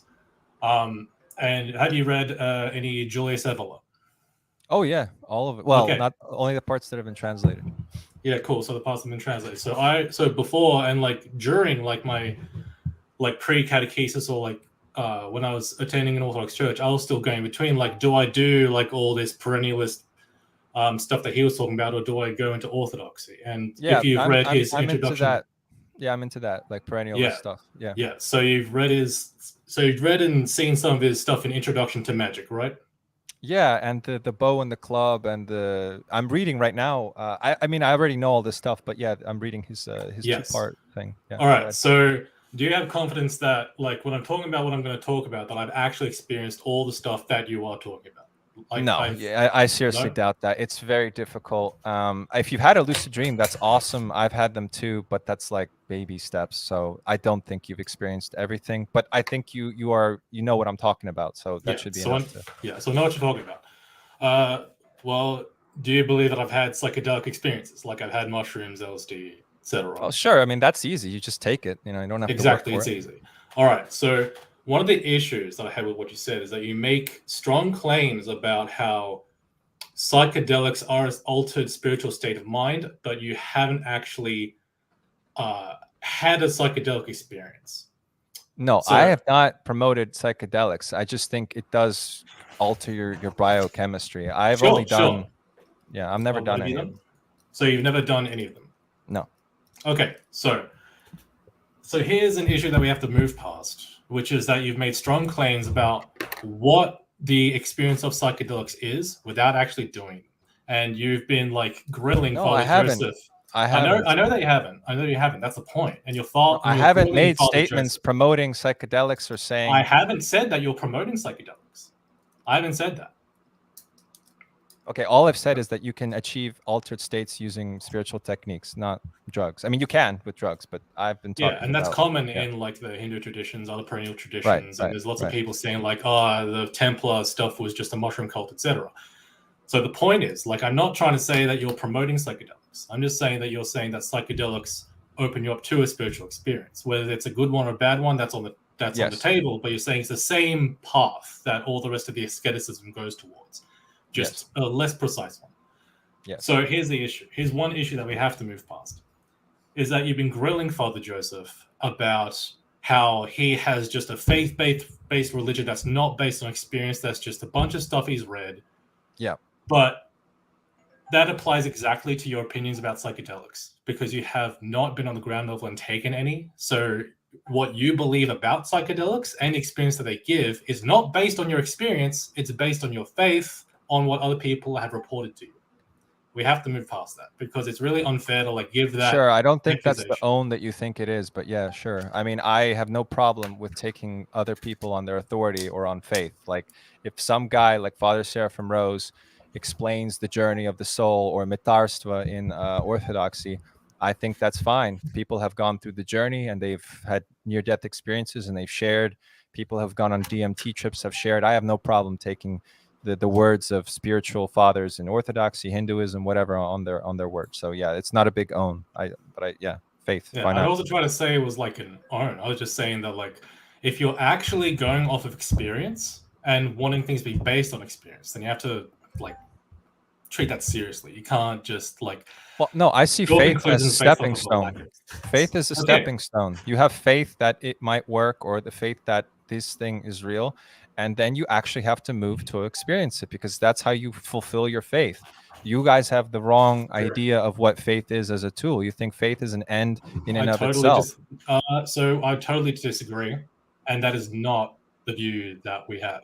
Like, you have a view, like, you think that the Orthodox view of faith is the Protestant view of faith, and that's not correct. We have a directly experiential view of faith. How do you directly experience spiritualities within mainstream Orthodoxy?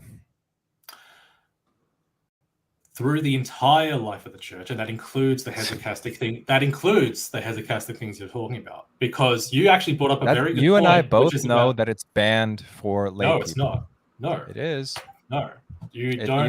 Even says it. It even says it in the Russian version of the Philokalia that you are banned from doing it. The Russian version of the Philokalia says it. They changed it. Show me jumping the gun here. Please, show me a page. No, go ahead. Go ahead. That's not true. Ahead. No, make your promoted by St. Nicholas of Sora. That's just not false. So here's the thing: that being initiated into the spiritual life of the church, like, you're reducing spirituality to a specific set of techniques.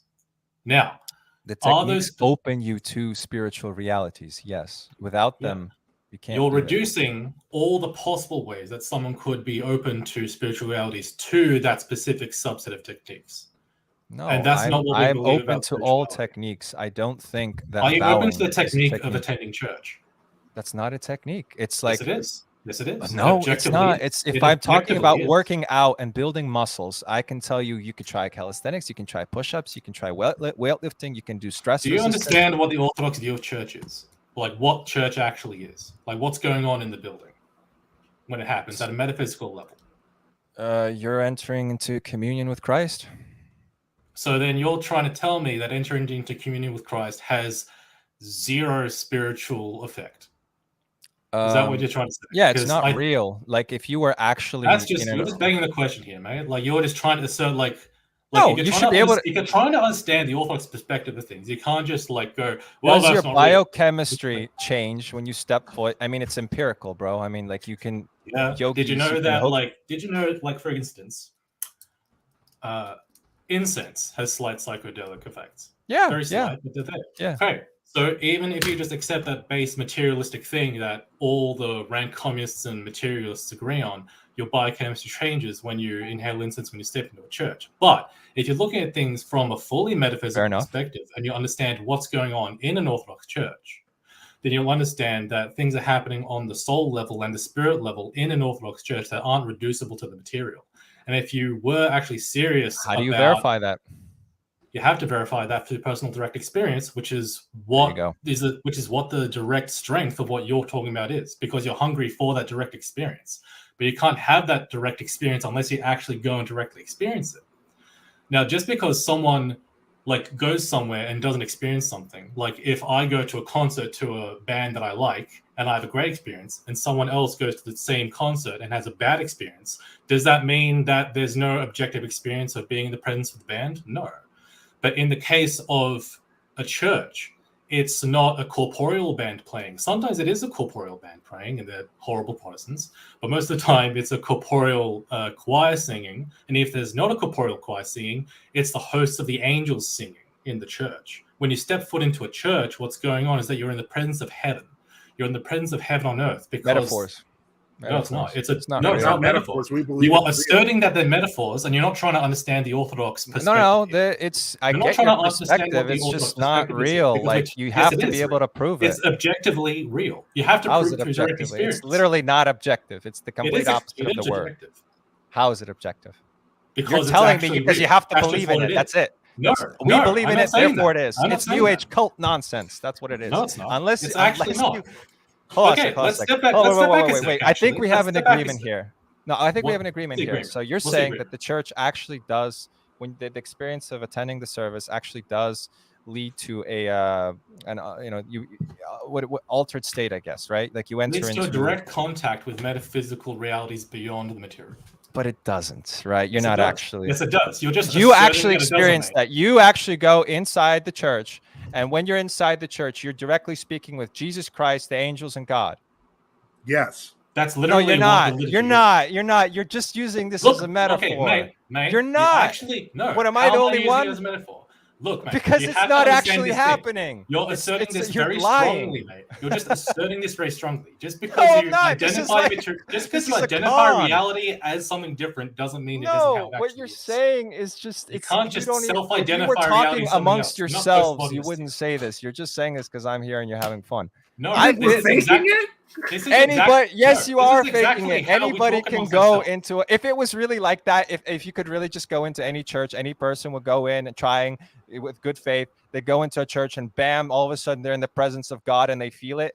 Oh my God, it would be impossible for the faith to die. Church attendance would be through the roof. No, what happens is you go inside, there's some nice smelling incense, and that's it. Maybe some nice music. There's no God there.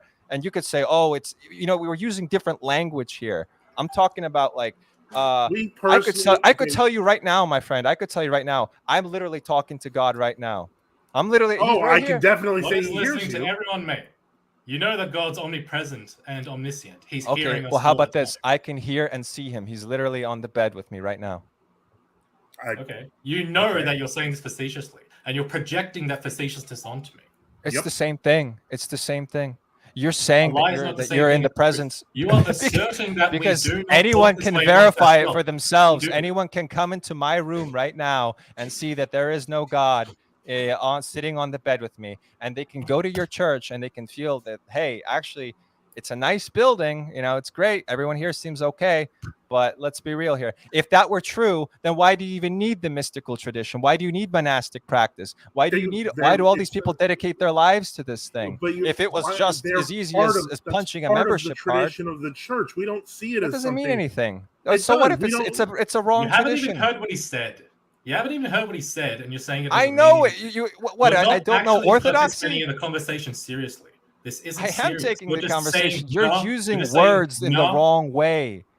That's the problem with Christianity, is that the words, like, for example, of an actual spiritual tradition are misused and used as metaphors, as like And you you never are. once had confession, never once had communion, and you want us to take you as an authority on what Orthodoxy is. Okay, Is that so I'll take communion and then bam, I should have a spiritual experience, right? I'd say go through all the services, do 4 weeks, see what happens.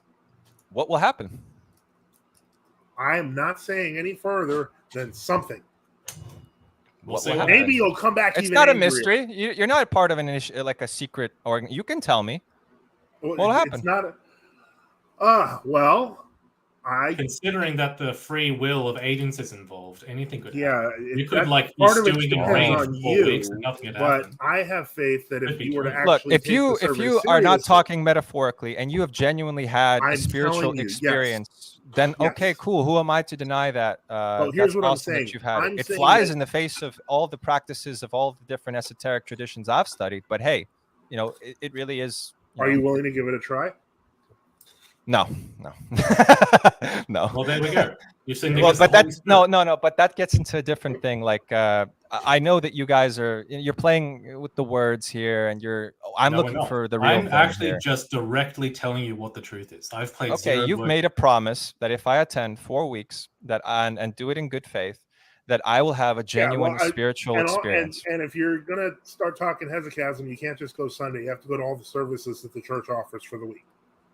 And I will have a general altered state, and I will have a communion with a higher entity. I've seen, I genuinely believe that, because I have seen that occur in people.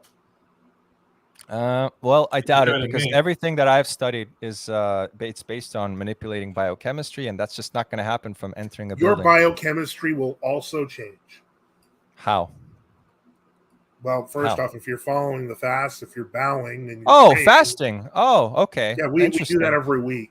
Well, I can fast without going to church, because that's just a technique. Then you're not going to get what you want from Bill Gates. Fast without church, and look at him. Okay. Well, and then I can do fasting. That's fine. I do it anyway. And the church. I can do the breathing techniques with the head. Church. Hello. I think he might just be having some audio issues. He might have checked out. I hope he's all right. Rolo, you there? Rolo, are you there? Rolo. I think your mic might have something happen to your mic there, Rolo. Oh, yeah, like his mic disconnected, or Yeah. I hear like crackling and stuff, so it could just be a mic thing. Fine. Seriously, can you ask him why he has to have physical, carnal sensations to be in the presence of the divine and be changed spiritually? Well, if we get him back, we'll try. Okay, he vanished. Okay. Well, I hope he's okay. We'll give him a minute or two to come back. Yeah. One or two. Yeah. One could make that argument. Absolutely. Wait, Rolo's back. Okay, you're back. Yeah, sorry, the power went out. I'm on my hotspot. Sorry to hear it.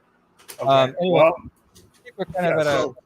Can we talk about the actual like doctrine and the metaphysics for a sec? Because that's the Marcionite thing. Sure. I'd like to actually talk about the Marcionite thing in regards to just like covering the first 8 chapters of Genesis. Because you brought up what the cosmopolitan interpretation of Genesis is, which is about cosmopolitan racial supremacy, which is the exact opposite of what the Old Testament is. No, the Old Testament is a book of Jewish supremacy literature, and it's written by Jews about a Jewish God, about Jewish world dominion. And, so can you make that case from the first 8 chapters of Genesis? I don't know them by heart, but you know the general outline of the first 8 chapters of Genesis. Well, yeah, I guess it's God creating the world, right? Yahweh creating the world. Mm-hmm. Yep, God creating the world, God creating Adam, the first man, making Eve out of his rib, and Adam wasn't Jewish. Adam was Adam. Adam was just the first man. It's like a weird, like in order to actually believe that it's a Jewish story, you'd have to. What's the name of this God? What do you mean? What's the name of this God? Like, what's there's the name many of God? names. God has many names. His name is Yahweh. Okay, Is that's just El the Hebrew, or Yahweh or Adonai. That's literally like. Who wrote the Bible? Jews. So you want to change the topic off of actually going and looking at the first let's look at these first. No, let's just get the basics. You know, you have a book. Who's the author? Isn't the first chapter of the Bible? Isn't the first chapter written by Moses? Who's Moses? Yeah, and what did he write? Who is Moses? Is he Jewish? Yeah. So what? Was Adam and what Jewish? Is the name of the God that he's writing about? Probably. The English name of God is God, mate. Like the Slavic name of God is Bog. The way the church Hebrew name of God is Yahweh. Like it's Yahweh. Yahweh is a regional ethnic. No. The equivalent is Zeus or I don't know. No. The Bible is about a Jewish Zeus. That's what it's about. It's about how Zeus created the world. Up until the 18th century, it was universally understood by Christians that the name of God is I am. Yahweh as a usage was introduced by some Protestants as a really there was actually because they read the text. Right, yeah, but then they inserted their own letters, which is why we also have Jehovah. But the point is, Yahweh was also a construction, which the person who invented it Yahweh. Literally and that's said I don't even know. Like I don't know what you're arguing about. It's straight up doctrine. It's Yahweh. It's not straight up doctrine. It's certainly not straight up doctrine. It says El. Well, yeah, because you people wrote Lord or Gospod instead of Yahweh. Where it says Yahweh. Because the reason that they did that is because they weren't trying to hide anything. It's because they understood God's name to be Awon or I am. Because it's a story about Zeus, the Jewish Zeus. The Jewish Zeus. That's what it is. Yeah. I don't believe where's he say that in Genesis? I don't believe you've ever read Genesis. I went to a Protestant What you're school. saying is total. You've been taught by insane people. No, what you need to understand is what Genesis actually So wait, you're denying that the God of the Old Testament is named either El or Yahweh. Is that what you're saying? That's what his name is in Hebrew, mate. It's translated differently to different languages. In the original, it's Yahweh, correct? Do you actually are confessing a Hebrew supremacist view of the Old Testament? Why do you believe the Jews about the Old Testament? Why do you believe the Jewish interpretation of the Old Testament? I don't have to. I can just read it. I have read the Bible. I have twice. I went to Protestant school. I don't care what you believe. It's I have to believe that you have a direct spiritual experience every time you inhale incense. But whatever. I'm being polite. Wait, anyone can read this. Can we actually address the actual? It's Yahweh. It's the book is about Yahweh. Just start with that. We can't even agree with that. It's about Yahweh. That's his name. Now you say Yahweh is the supreme deity, correct? But it is Yahweh. It would be like me if I was Greek saying Zeus is the supreme deity. But okay, why not? So you believe that Yahweh is the supreme deity. Are you aware that there are other gods in the Bible that are referenced? There's El. We know about the other gods, but you're missing the point that Yahweh is an English construction. It never existed. Not an English construction. It does exist in Hebrew, or it's the not Hebrew, the modern Hebrew. It only has syllables. There's no way you can assume the pronunciation. So what? Okay. You're not even supposed to write out the full name. It's what are you saying? A massive digression of it actually addresses. It's not a digression. It's what God is being. Digression. If we're going to talk about Marcionism, we have to talk about which God is being talked about. You want to believe the Jews about the Old Testament. You love the Jews. I don't have and you love their to. It's mainstream. It's mainstream in Orthodoxy too. No, what? Are they denying that the Jews are God's chosen people? I do understand. They are not God's chosen people anymore. They are God's chosen people. Because they rejected God. God. No, they're not. No. You don't know a single thing. You don't know a single thing. Oh, yeah. No. In Romans, it says that the gifts once given to the Jews have never been rescinded. Once given. Not rescinded. They are still the chosen. That's why they're kept around. The ones that lost the temple. Any Orthodox priest will rejected it. First of all, I don't care. Every single Jew that didn't reject Christ has rejected the gift that God's given. The Jews that call themselves Jews now are no longer Jews. I don't know. It's just like your cult because it's not mainstream. It's not. Who are we arguing with here? Wait, now you're pro mainstream? I'm not pro mainstream. I'm just trying to figure out what position I'm arguing with here. I thought you were presenting then you should the Orthodox listen to position. us when we tell you what our position okay, is. so the name of God is not Yahweh. What our position is. So the name of God is not Yahweh, correct? And the Jews did not write the Old Testament. That's your position. And Moses was not Jewish. That's your position, right? You're making ridiculous assertions. Tell me your position. I was trying to tell you the position, and you derailed into talking about the Hebrew name of God. What I wanted to actually address was the content of the early chapters of Genesis. But you've been derailing. Well, of course you want to talk about that because it's of course I want to tell you what the Bible actually says because I don't want to get bogged down. So who wrote the Bible? The regional names of God. Who wrote the Bible? Moses, right? The first 5 books. Moses, right? So what? Let's go to who the first who is human Moses? was. Is he Jewish or not? Human? Yes, he was Jewish. But good. Let's go and backwards. The name of let's God is Yahweh. Let's trace the lineage backwards. You're and the ignoring name the of the content God of the is Bible. Yahweh, right? You're ignoring the content of the Bible. You can't ignore the content of the Bible. You want to talk about basics? Let's talk about the contents of the Bible. Let's talk about the first 8 chapters of the Bible. Fine. I'm glad to talk about it, but let's just establish it's about Yahweh. It's written by the Jews, and the writer is Jewish. Right? Just a reminder: Moses was not actually from the tribe of Judah. He was from the tribe of Levi. So, Jesus Christ! It's he didn't even exist, but whatever. Let's just push on. You've said that you want to understand a perspective, and you're just asserting. I do know your perspective. I know the Orthodox perspective. You want to understand the Marcionite perspective. I don't. Why would everyone here on this stream knows the Orthodox perspective? Why are you retelling them that? You asked me to talk about Marcionism. I don't care. I know your perspective. I used to have it. I rejected it. I'm the guy here with the new view that you're going to debate. First 8 chapters of the Bible. Well, you should let me say something, and then you can contradict it where I'm wrong, right? I mean, why are you going to read the whole Bible to me now? Like, what are we talking about? I'm not going to read about the Bible. I just want to cover the basic narrative, the first 8 chapters of the Bible, mate. Because you're asserting that's a Jewish supremacist text, and that is not what it says. What if the Jewish supremacy is in the 9th chapter? I don't like. Well, why are we stuck on the like? What are you trying to? Because that's the narrative from Adam to Noah. All right, let's talk about the Garden of Eden. If you want to talk about that, sure. Garden of Eden. Okay, so the talk much about the Garden of Eden. So the Garden of Eden, in your folks' view, plainly there what it is in the scriptures. God makes the world in 6 days. God makes Adam and Eve. Adam and Eve disobeyed God's commandments. They're 2 perspectives on the same exact story. And then we continue on. Do you have anything other than fedora tipping? Wow, you're saying I'm a fedora even though I've talked about spiritual realities? Is that you've reduced to materialism every time? They reduce to materialism every single time. It doesn't reduce to materialism. No. You said it does. You said it does. Every single time you tried to clarify what an actual spiritual experience is, you've always said, I'm just defining the prerequisites. Define it with I'm defining the prerequisites. I'm And the telling prerequisites you have how. to be communist materialist views. You're No, pushing a materialist view every single time, and I you're mean, I derailing don't know because what you to don't tell actually you. want to address the context. No, like don't wanna okay, address the okay. context. So to experience your spiritual experience in the church, you have to physically walk to the church. There's your determinist materialist perspective. All I'm saying is, oh, you got to change your biochemistry.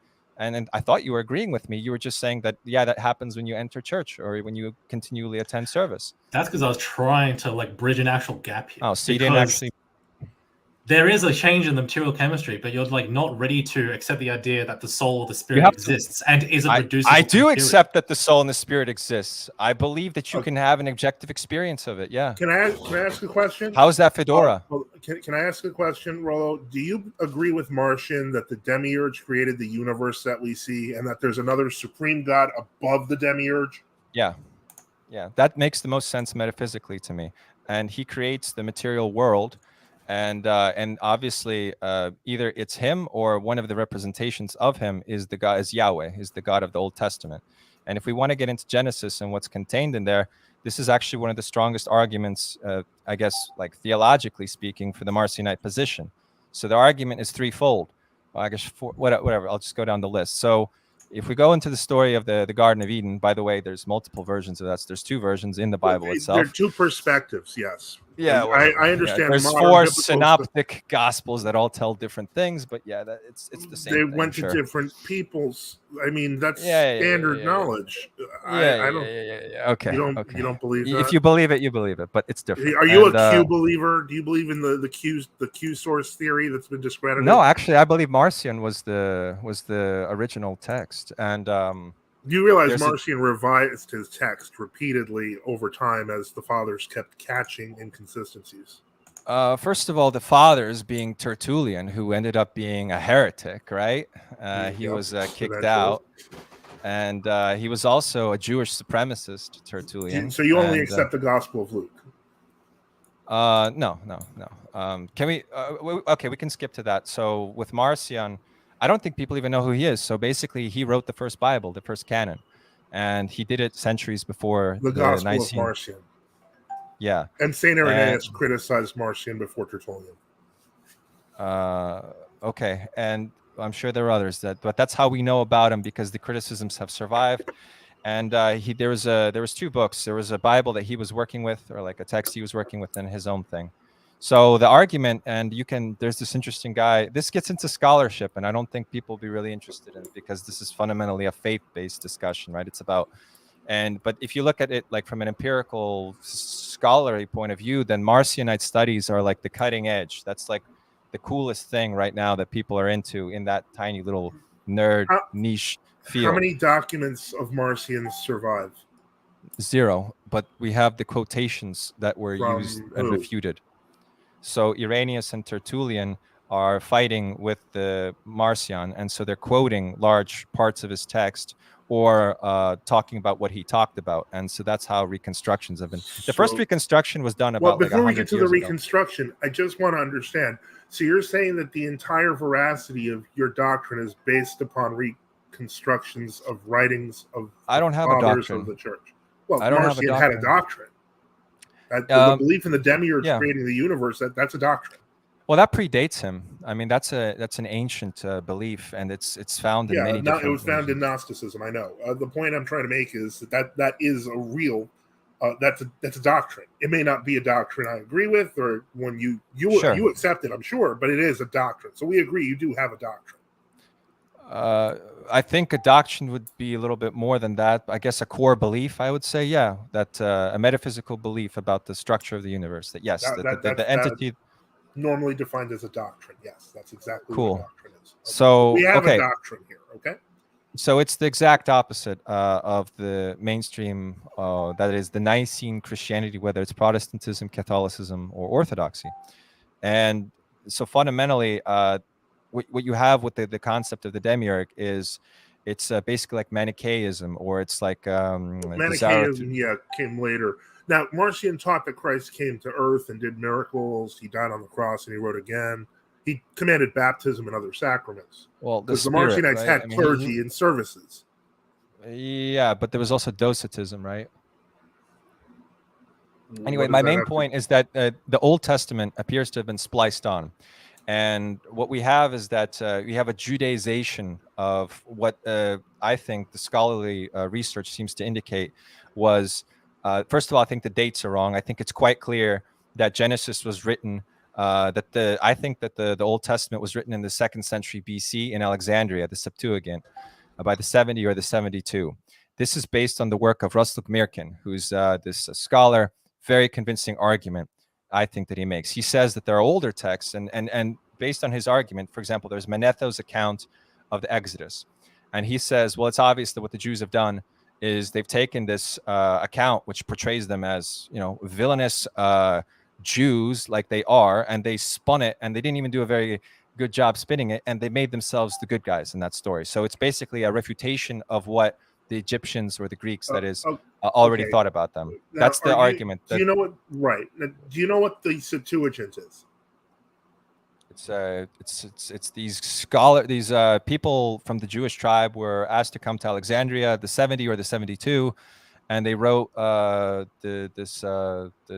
Old Testament in Greek.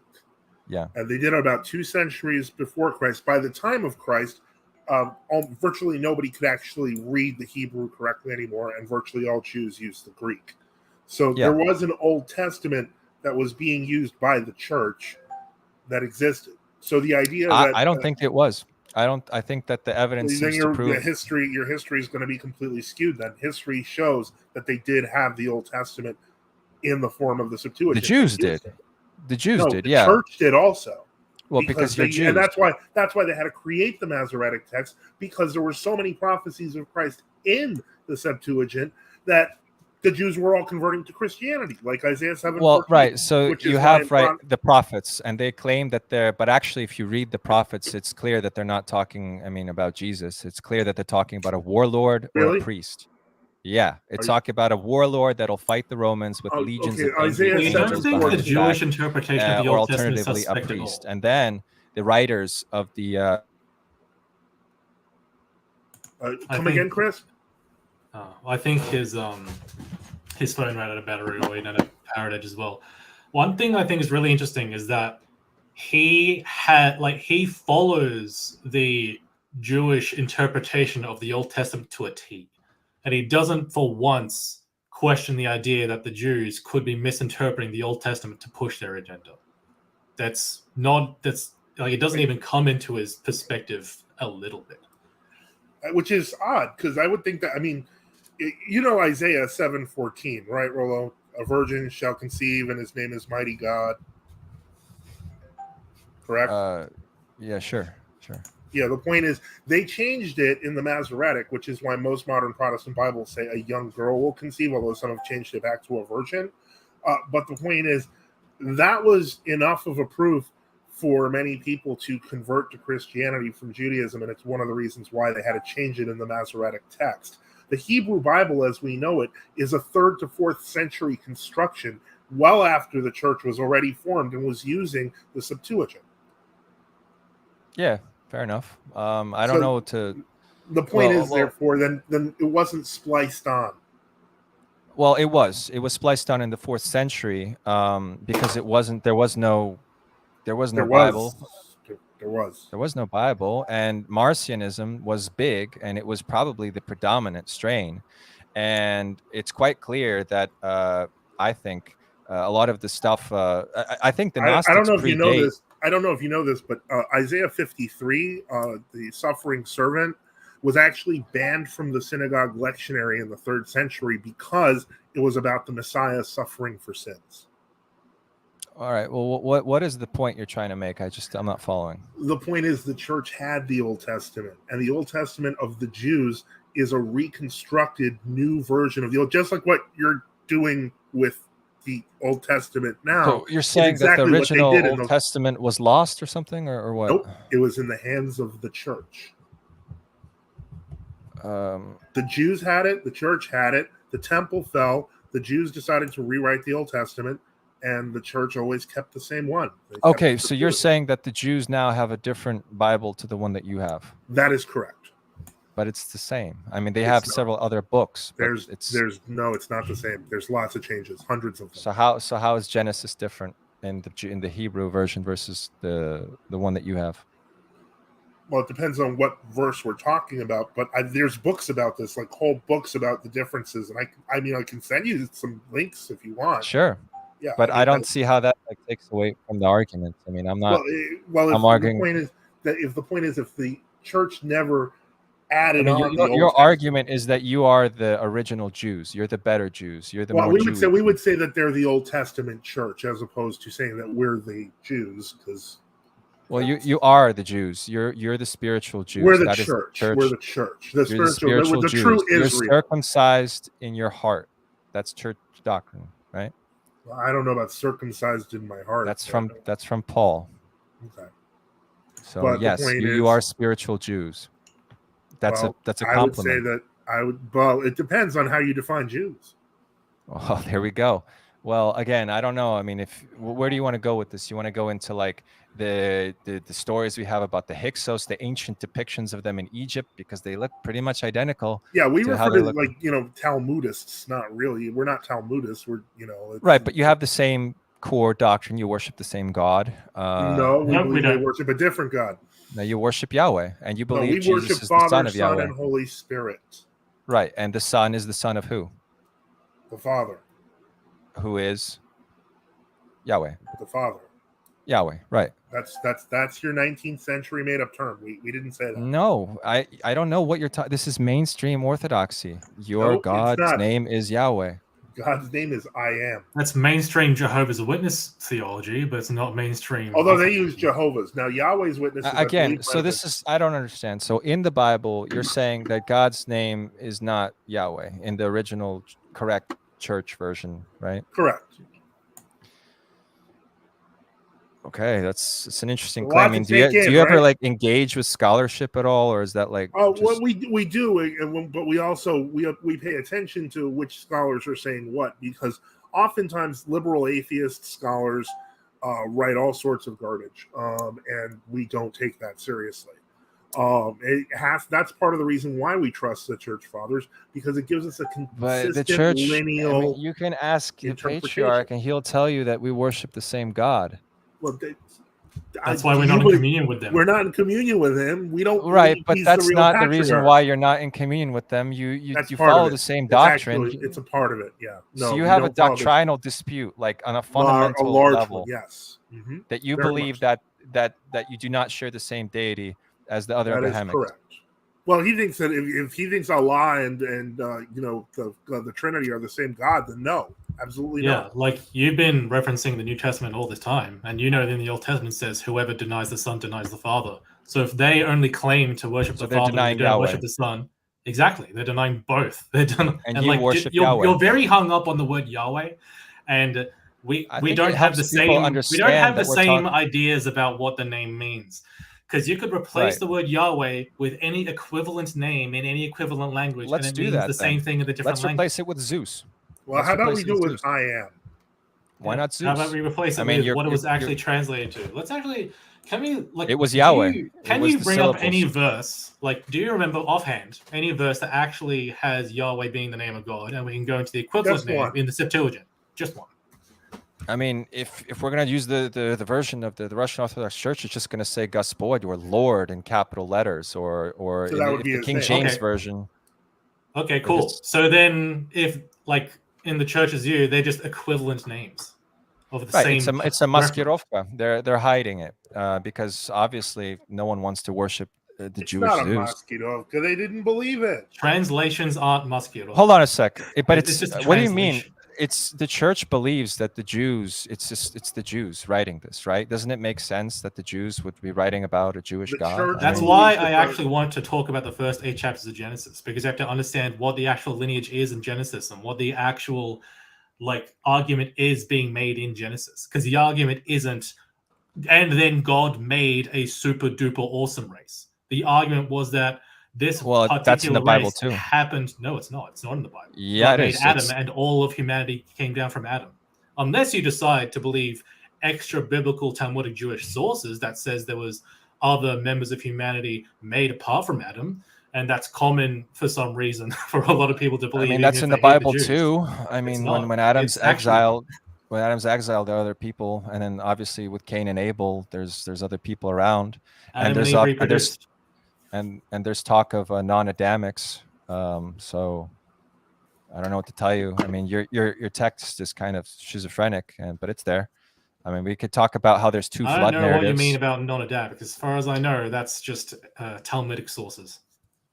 What do you mean, man? It's like after they're kicked out of the garden. I mean, there's people. There's still people around them. Adam and Eve reproduced. It doesn't make sense. What doesn't make sense? They had one Does child basic and they- biology. Who are they reproducing with? They reproduce So with when each a- other so when a and then other man- yeah. people. So when a man and a woman love each other very much, Okay, they have but, children. all right. Well, And I don't then- even. No, I understand what you're saying, but I'm pretty sure it references that there are other people around, and it doesn't actually really. That's the people that work descended otherwise. from Adam and Eve. Like, It like, seems I'm to imply telling that you there's that all people of- around. I'm telling you that all of humanity descended from Adam and Eve. Whatever. It does. I don't care. I mean, it's just we can reread You it do or care because whatever. you brought it up. No, I was going somewhere completely different with this. You want to talk about the genealogies from the first 8 books. Okay, but how about this? The Garden of Eden. Let's get into that story, the Marcionite version of it, right? Or the Marcionite interpretation of it. So what does the snake, tell, or I guess the reptilian, because at that time he still had his arms and his legs. What does the reptilian tell Adam and Eve about what will happen to them if they eat from the tree of knowledge? That they'll be like God if they disobey God. That they will get knowledge and understanding just like God. And what did God say to them if they would eat from the tree of knowledge? What happened to them? They would die. Right. So who was right? Both. What happened after they ate? They gained knowledge and died. They lived for the next 900 years, but okay. They still died. Yeah, they and died then at God, the end. Like, God then do you turns to- understand? Do you understand what the Orthodox view of death entering creation at Adam's sin is? Well, hold on. I'm giving the Marcionite view, and let me just list out the things, and then we can get into it. And so another thing is that so that's one of the arguments, is that the God lied, that they didn't die, and that the snake was right. They But they did basically die. got 900 years later, not from eating the apple. So then we have another perspective on, and that more interesting takes. God appears to lose sight of Adam and Eve, and this is he loses them because they hide themselves and he can't find them. This is taken as evidence that he's not omniscient. And there are many instances in the Bible where God is not omniscient, where he loses to other gods, where he's trounced by the Hittite chariot warriors, for example, in Judges, when another nation sacrifices to their God and their army is able to defeat the armies of Yahweh, of Israel. So they make an argument that he's not omniscient. Mm-hmm. Furthermore, they take an issue with the characterizations of God, that he is jealous. And they say that doesn't sound like the great cosmic creator. That sounds like a petty deity with too many human-like characteristics and foibles. Why would a genuinely a God be jealous? It doesn't make sense to them, they say. Well, what else is there? Yeah, so God then turns. Points so we can actually address them in a reasonable time frame. All right, last one then. So God then turns to, when he sees that they've eaten from the tree of knowledge, he turns to the other gods and he says, well, I guess in your version it would be, he turns to himself and says, they have eaten from this tree of knowledge. If they eat next from the tree of everlasting life, they will become like us, and we can't allow that. So we better move fast. And they interpreted this to mean, and finally, the main point is that knowledge, metaphysical knowledge, is portrayed as being bad, and that you're supposed to just be blind, servile, and obedient to basically a jealous and capricious deity. That's the Marcionite position, and then that's what it is like with Genesis. So I don't know. Feel free to jump in. Cool. Yeah. Okay.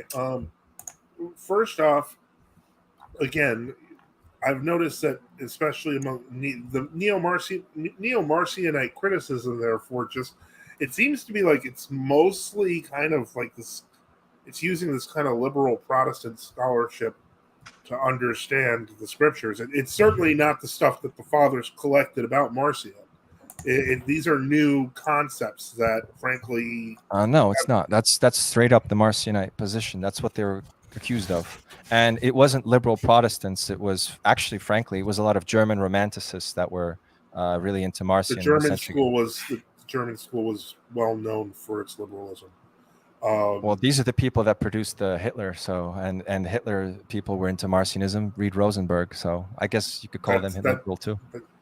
Well, by the way, technically he was a socialist, national socialist. But the point is, he was a liberal in many ways. The fact that I think that Hitler treated the Orthodox fairly well does not mean that I think his religion was sane, especially if he was a Marcionite. Can I address the and Thomas Paine too? Go ahead. All right. No argument.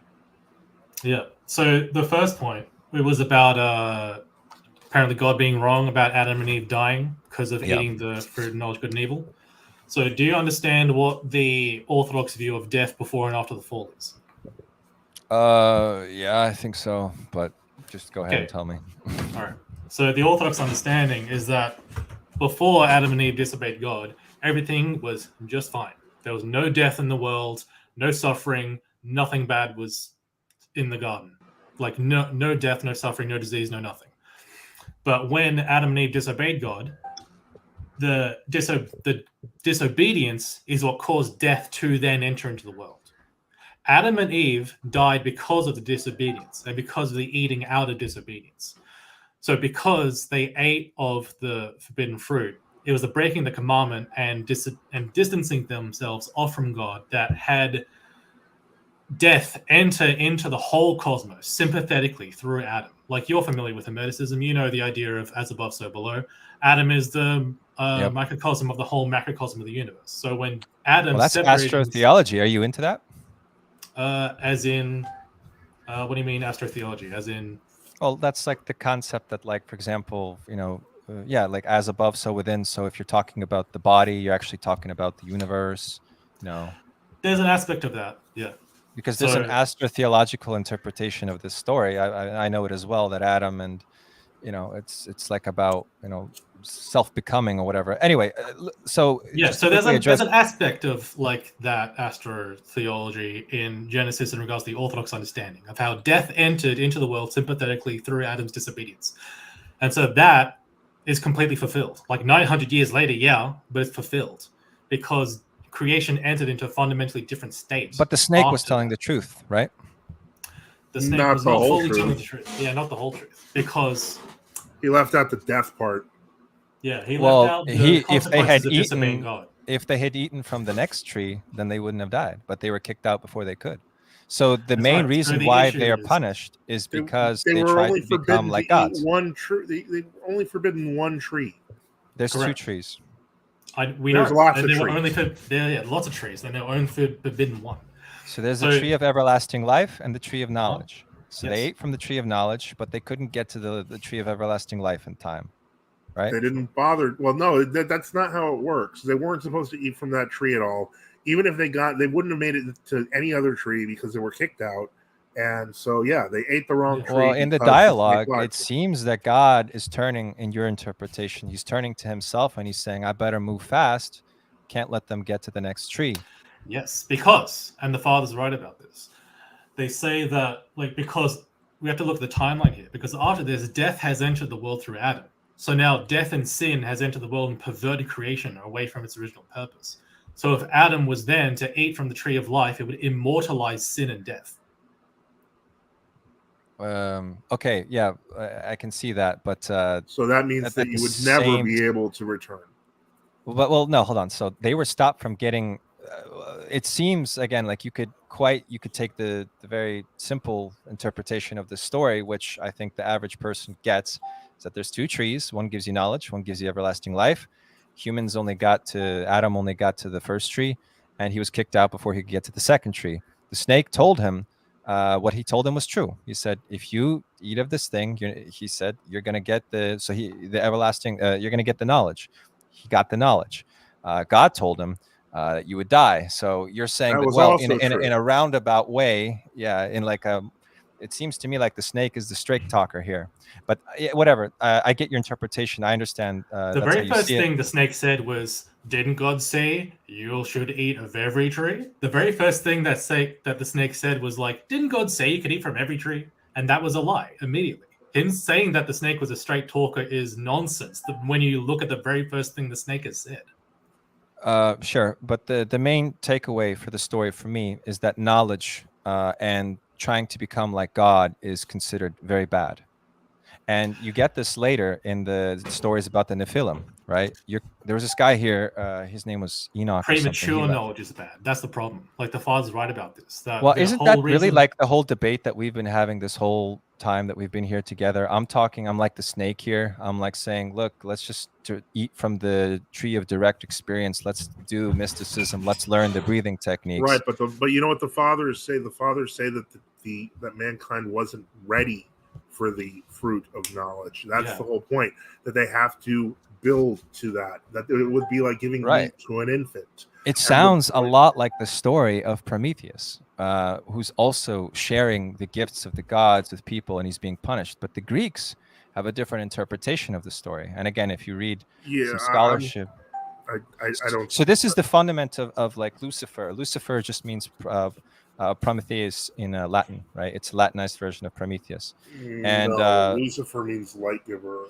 Right, and Prometheus is the Greek version. So you're not going to say that Prometheus is a fundamentally Greek thing because you can translate it into a different language, huh? What do you mean?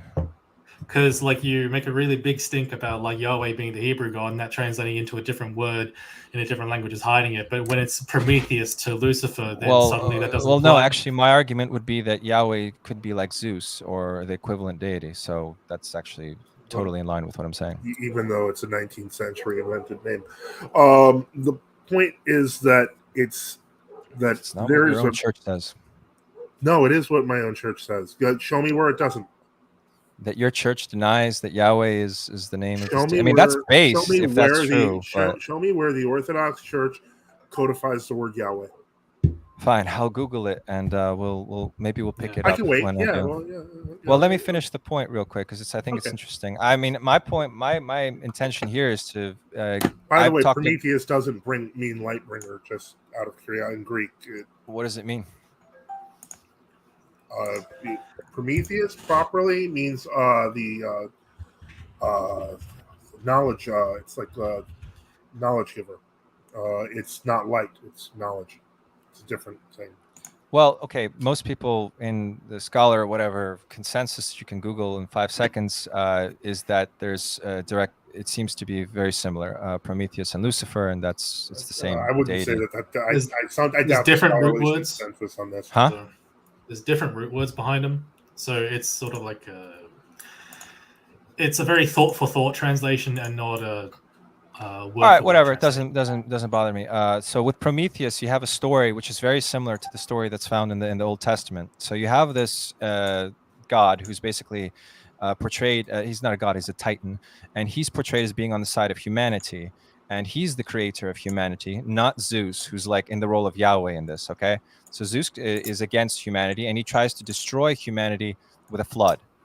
And to save humanity, the son of Prometheus, I forget his name, he creates an ark and he saves some people on the ark. And when the waters subside, they come out in the Caucasus.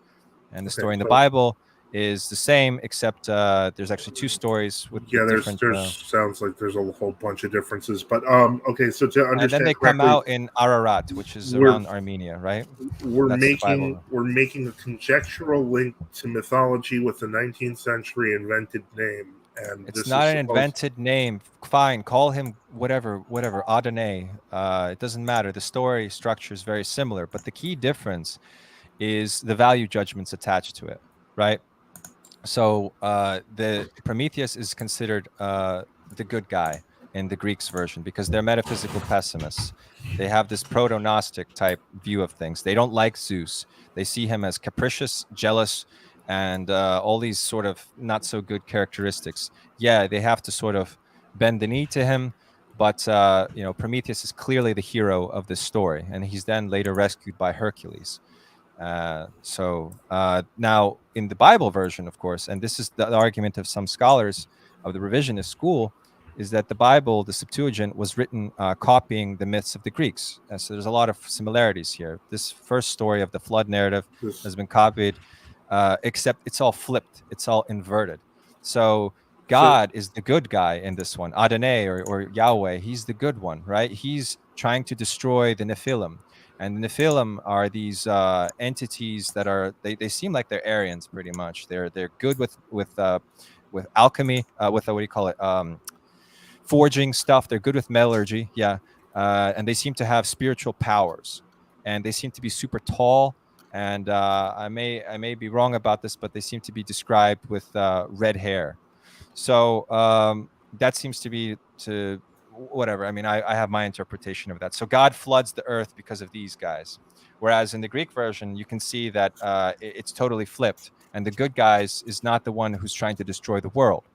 So immediately you have this total different metaphysical revolution with the Jewish interpretation of metaphysics. If the Greek version is that the guy who's flooding the world is not good, then that thought carries into Marcionism as well, which is like, well, wait a second, why are we being told that this psychopath is good? Now you see it in the. There's no fundamental difference though between the Hebrew and the Greek version of the story of the flood. There's a value judgment. There's a value judgment because Prometheus is the good guy. How much do you know about the modern Talmudic understanding of the role of Satan? I don't know. I mean, it's okay. You can look.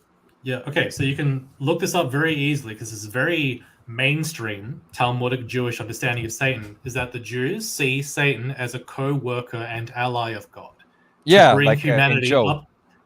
Yeah, to bring humanity up to a higher level of closeness to God through acting against God. So the modern mainstream Jewish understanding of Satan is the same as yours, because you believe that Satan is the one to bring people higher to the you basically said he was the good guy. No. Your Satan is in cahoots with God. He's like Sauron and Saruman. No, the Satan in the scriptures in the New Testament, if we go to Revelation, it specifically makes a callback to both Satan and the serpent. It makes a clear understanding of who Satan is, and he is the bad guy. What you're saying here is that we think he's the good guy, but also making the argument that you think he's the good guy, which we don't. And the Jews agree that he's the good guy. So you're following the Jew line on this. No. His argument is that the Satan and God work together. That's the Jewish line. That's what he said. And that's exemplified in the story of Job, where Satan is basically that's the Jewish interpretation of Job. Yeah. Right. Yeah, that's Job. I can tell you that's another hour. Now, you'll see whatever, but that's not my position. Okay. Yeah, that's not. Well, they wrote it. I mean, I would trust the Chinese on Confucius, right? So you're trusting the Jews on? Okay. Well, they're quite open about what. You just said that. Wait, you just said that is the modern Jewish interpretation, and I'm like, modern Jewish. That's right. That's exactly what it says in the Old Testament too. But doesn't matter. 2,000 years ago weren't the Jews today. They were correct, and you can even tell they weren't. You're believing the Jews when you say that. You're believing the Jews when you say that. You're the Jews now. You're the spiritual Jews. I know. You're the real. Oh, we have the temple, and they don't. Right, and you dress like Pharisees. You're Orthodox monks, identical to the garb of the Sanhedrin. The same people you thought were awesome with the Hezekiahs, now they're a bunch of hypocrites because they have robes. That look well, no, I'm not telling you. I'm saying that you consider yourself the spiritual Jews, and that's a compliment to you guys. Now, hold on. Sure. So we consider my the Old point. Testament church. Right, yeah. And my point is that you obviously have a different metaphysical position with the Greeks, and which then became the Gnostic school. And it's that, there's like a God that's not really on our side here who's trying to destroy us. And the Bible flips it on its head and says, actually, he does it out of love. And that actually he's the good one. All right. So that's...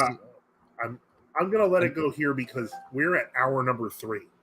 And, well, that's it. That's Marcionism in a nutshell. Okay. It's basically, it has a direct continuity with the thought of the Greeks before it, with the thought of the ancient cultures before it. It's a position based on metaphysical pessimism.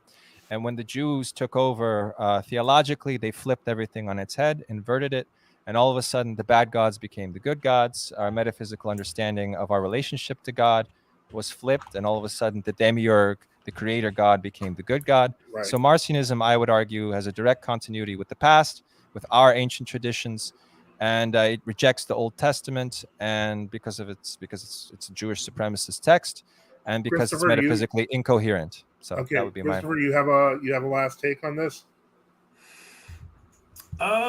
Yeah, just I linked to the private chat here that Okay. just short 2.5 minute video about a Talmudic Jewish rabbi talking about the Jewish understanding of the roles of demons in our life.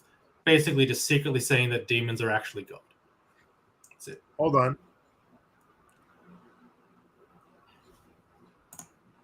Well, we didn't really get into the Marcionist thing, but it was still a good discussion. I have written about Marcionism on the blog, so you guys can check it out. One moment. Yeah. Regarding Marcionism, my entire point I was trying to bring up with Genesis 1-8 was that if we look at how the world was repopulated after Noah and his family survived the flood, it was through keeping the true faith given to the first man. It was that the faith then determines what the future of humanity is going to be. And Father Dig and Joseph, not Father now, no longer Dig. Yeah, just Father Joseph now. One moment, I got it. I have it up. So yeah.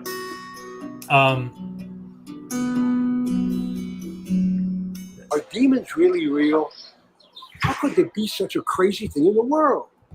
But there's some biblical sources that talk about them. But there are a lot of big rabbis say, no, they're just imagination. Yet there's some people in the world that go around making a living, casting out demons. Get off him, Satan, I bind you. It's an imagination. Do they exist or do they not exist? Some say yes, some say no. Who's right? Both of them are right. Let me explain. A Jew is represented by the letter Yud. It's the first letter in the word Jew. When a Jew does unclean things, his Yud starts to get dimmer and dimmer and dimmer until it finally almost disappears. At that time, God, in his kindness, sends that Jew a shin daled. A shin daled is the word in Hebrew for a demon. We don't even say the word. We don't want, God forbid, to draw one to us. That shin daled attacks the Jew, drives the Jew crazy. Sometimes he seems nice, but then he turns on them. The Jew goes crazy nuts from this demon. He says finally, okay, I'll do anything to get rid of them, even live a pure life. If that Jew will turn and live a pure life according to the Torah, then his Yud will start to get bright again. If he turns with love, it'll get brighter and brighter and brighter until finally the Jew will see. okay, But isn't that your view as well? Like that the reason why God allows for these evil things is to turn people to his faith, to bring them closer to their faith. Isn't that identical to your view? The twisted part is immediately at the tail end of the video where he says that, the demon was actually God the whole time. Oh, I mean, see, I thought I heard you and I thought you were done. You want me to skip to the end there? Because I lost everything. I lost everything when he said the Shin dollar attacks the Jew. So, but isn't that the same thing as your view, which is that the reason why these things are allowed to operate is because, for example, when bad things happen, it's a test of faith. It's a way for more, like, for example, church. That part is the same, yeah. But the core difference is that the Jewish view is like, in the view that he was bringing forward, was that the demons are on God's side and not rebelling against God, or at worst, actually secretly God the whole time. Yeah, that's the Sabbatean Frankist view as well, and it follows logically. But it's not ours. Yes, it is logical, though, if you have your view of the world to come to that assumption. It is logical if you believe the Jews about what they do. No, it's in the Bible. So, for example, the Job It's in the Jewish interpretation of the Bible. What's your interpretation of Job? That God was like everything that the guy said, except except the part where the Jew then says that demons are secretly part of God and helping God. Well, who made demons? God made them originally angels, and then they rebelled out of their free will. So God made demons, right? He made angels. It's like saying God made drug addicts. He made Well, God creates everything, right? I mean, it's quite simple. If there's evil But in the if they world, have it's because free God will, created it. that's not God's not the author of it. You can't say if God gives a person free will. So and they there's become a something drug in this addict, world that God is not the author of? Isn't that a heresy? God's okay. not the author of evil. We're not Jews or Muslims. Well, I mean, you don't believe in evil. The Bible says that God is that's not the the right author answer. of death. The Old Testament says First of all, God's not there's the no author such of thing as death. evil in Christianity. There's no such thing as evil. There's only the absence of good. That's how Evil you got is around the things. absence of good. Right. So there's no such thing as like, it's not apples and oranges. It's apple and not apple. Okay, There's let me ask you a difference. question. Then just whenever I say evil, just replace the word with absence of good. It's fine. Right. Yeah, So it's that's not what I was apples and saying. oranges. That's It's what I was apples saying. and not apples, right? So you don't believe in evil as an objective, metaphysical, self-contained force, right? Okay, And yet it can still be something Rolo, willful. what is darkness? Well, the Manichaean or the Zoroastrian No, I just or mean the physical darkness. What is it?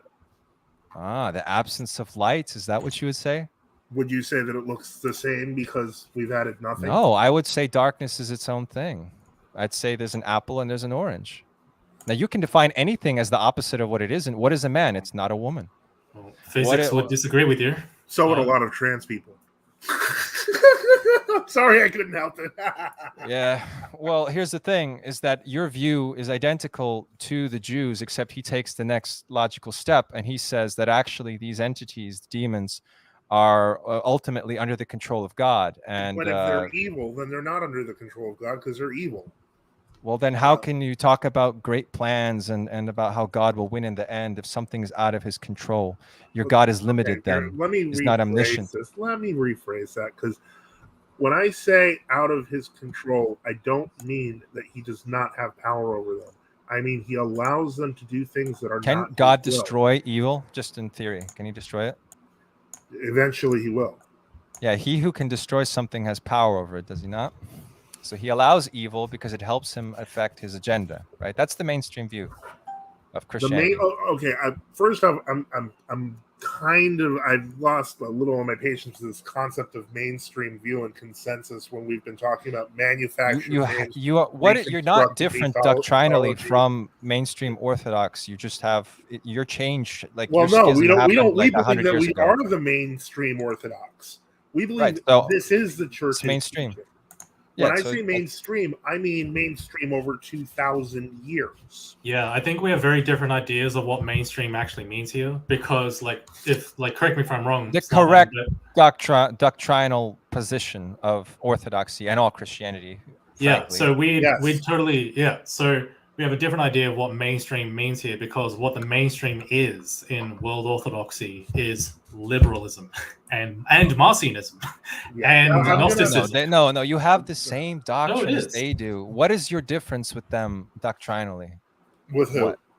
With the Moscow Patriarchate, for example. Ecumenism, Sergianism, Modernism. Right, that's not a doctrinal dispute, is it? Those are all doctrinal disputes. Well, it's not a what do you call it? Like a metaphysical dispute. You have no metaphysical disputes. Yeah, we actually have footage of Patriarch Kirill saying that Jews, Muslims, and Christians worship the same God. That's a metaphysical I mean, he's dispute. right, but he's right about that. So again, you believe what the Jews believe, and we don't believe the same thing.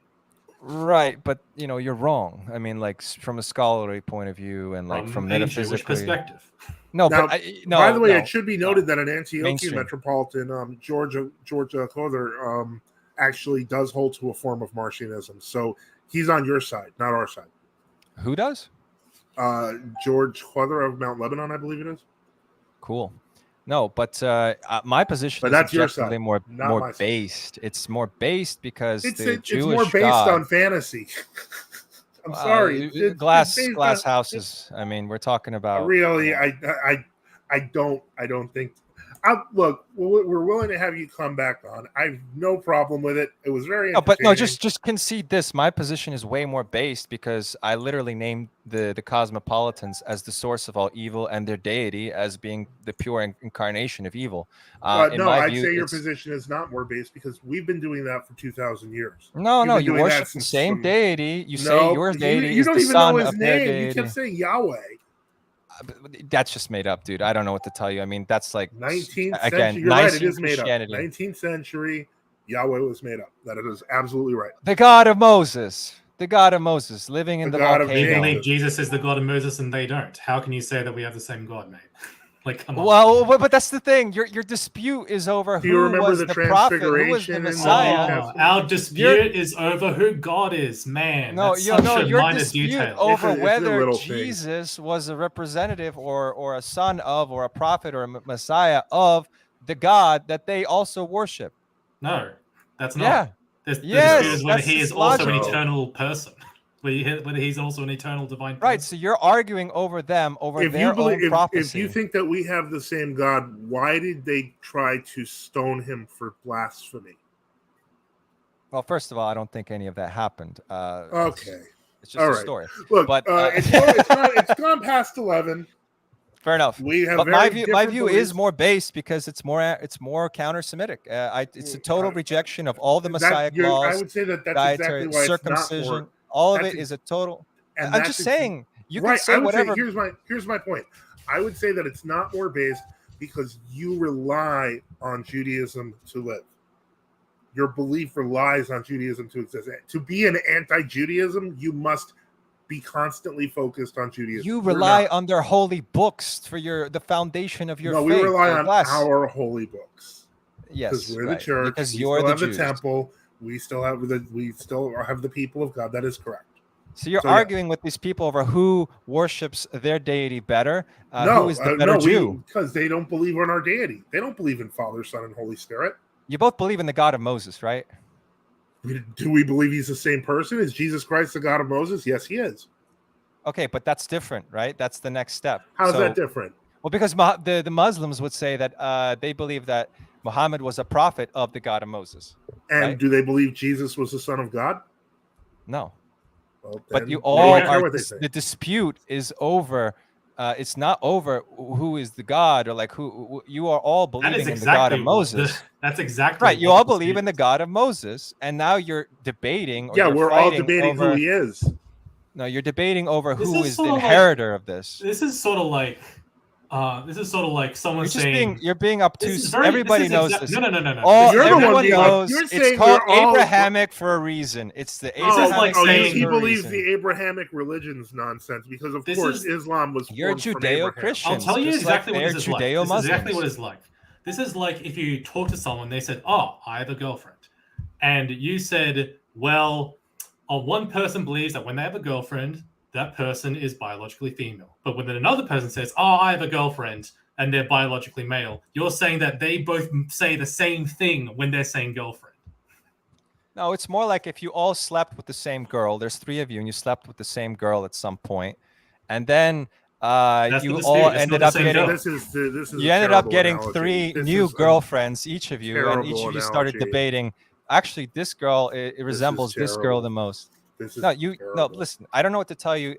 It's you are. You're just asserting you're from the outset that. Well, it then is why the do you same call God. yourself spiritual Jews, spiritual Israel? Isn't Well, we that call it the new Israel, the true Israel, Right. because the people you're of spiritual God, yeah. Jews because you're Well, following? no, the that Old you well, Testament. you don't. I don't think you know what that is because first off, we called the Jews in the first century the hypocrites.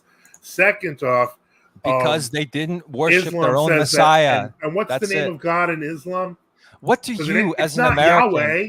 It's It not is Yahweh Yahweh. there, is it? but what do No, it's you, as an Allah, American and or a you can't Russian, call him what do anything you else. care? I don't understand. Why do you care whether the Jews misinterpreted and missed their own Messiah? You're different than they are. We're different than We they are. found because we have the Messiah. That's why. A Jewish That's why rabbi? A Jewish rabbi? Really? What? I mean, Jesus is a Jewish rabbi He was the Son of God. who's a Jewish rabbi in Matthew, right? What's your point? That's just say it. It's true. He's a Jewish circumcised rabbi. Okay. It's true, right? Yeah. You have a hard time saying it though, right? No. Okay, well there you go then. Let's just be honest about it. So your religion has a Jewish circumcised rabbi who is the Well, son of and the God of Moses, right? And the Son, the Jewish deity. He was actually incarnate by the Holy It's totally Spirit. Jewish, and your dispute with these people is that they don't understand their own faith correctly. They didn't interpret their own prophecies I would say correctly. I would say that they actually changed and debased and ruined their own faith. And Right, turned it but your into a main heresy. doctrinal thing with the Jews, for example, with the prophets, is that the prophets prophesied the coming of the Messiah, right? And you claim that Jesus fits those prophecies, and they claim that he doesn't, and that they're still waiting for their Messiah. That's pretty well understood, right? Well, I would say that they rejected their Messiah, not that they Right. actually. What do you care? I mean, why do you care that they rejected their Messiah? Well, why did you make him yours? Makes no sense to me. We don't care why they rejected their Messiah, because we know that Christ is the Son of God. Son of Yahweh, yeah. Well, no, that's a made-up word. I'm never going to let that go. Okay, well, it's not. It's just it not. is 19th I don't know century. It really is. You can just go to my bookmarks on Twitter. What about the tetragrammaton? What about the tetragrammaton? I mean, the four Please syllables. Pronounce the tetragrammaton. Yeah, you can't do it either, can you? Okay. Anyway, we're gonna cut it off there, and right. Basically because it's already been over 3 hours. I think it was fun. It was fun. I'm just saying, I'm not the spiritual Jew here. I'm not spiritual Israel. I don't read spiritual Jewish books, and you don't need to do it too. And I think Marcion is the correct approach because it got rid of all of that. So go to church, Rolo. Till next time. Go to church. If they let me meditate there, I will. All right, guys. Well, see you ya. have to do it standing up. Okay. Take care. Okay, bye-bye.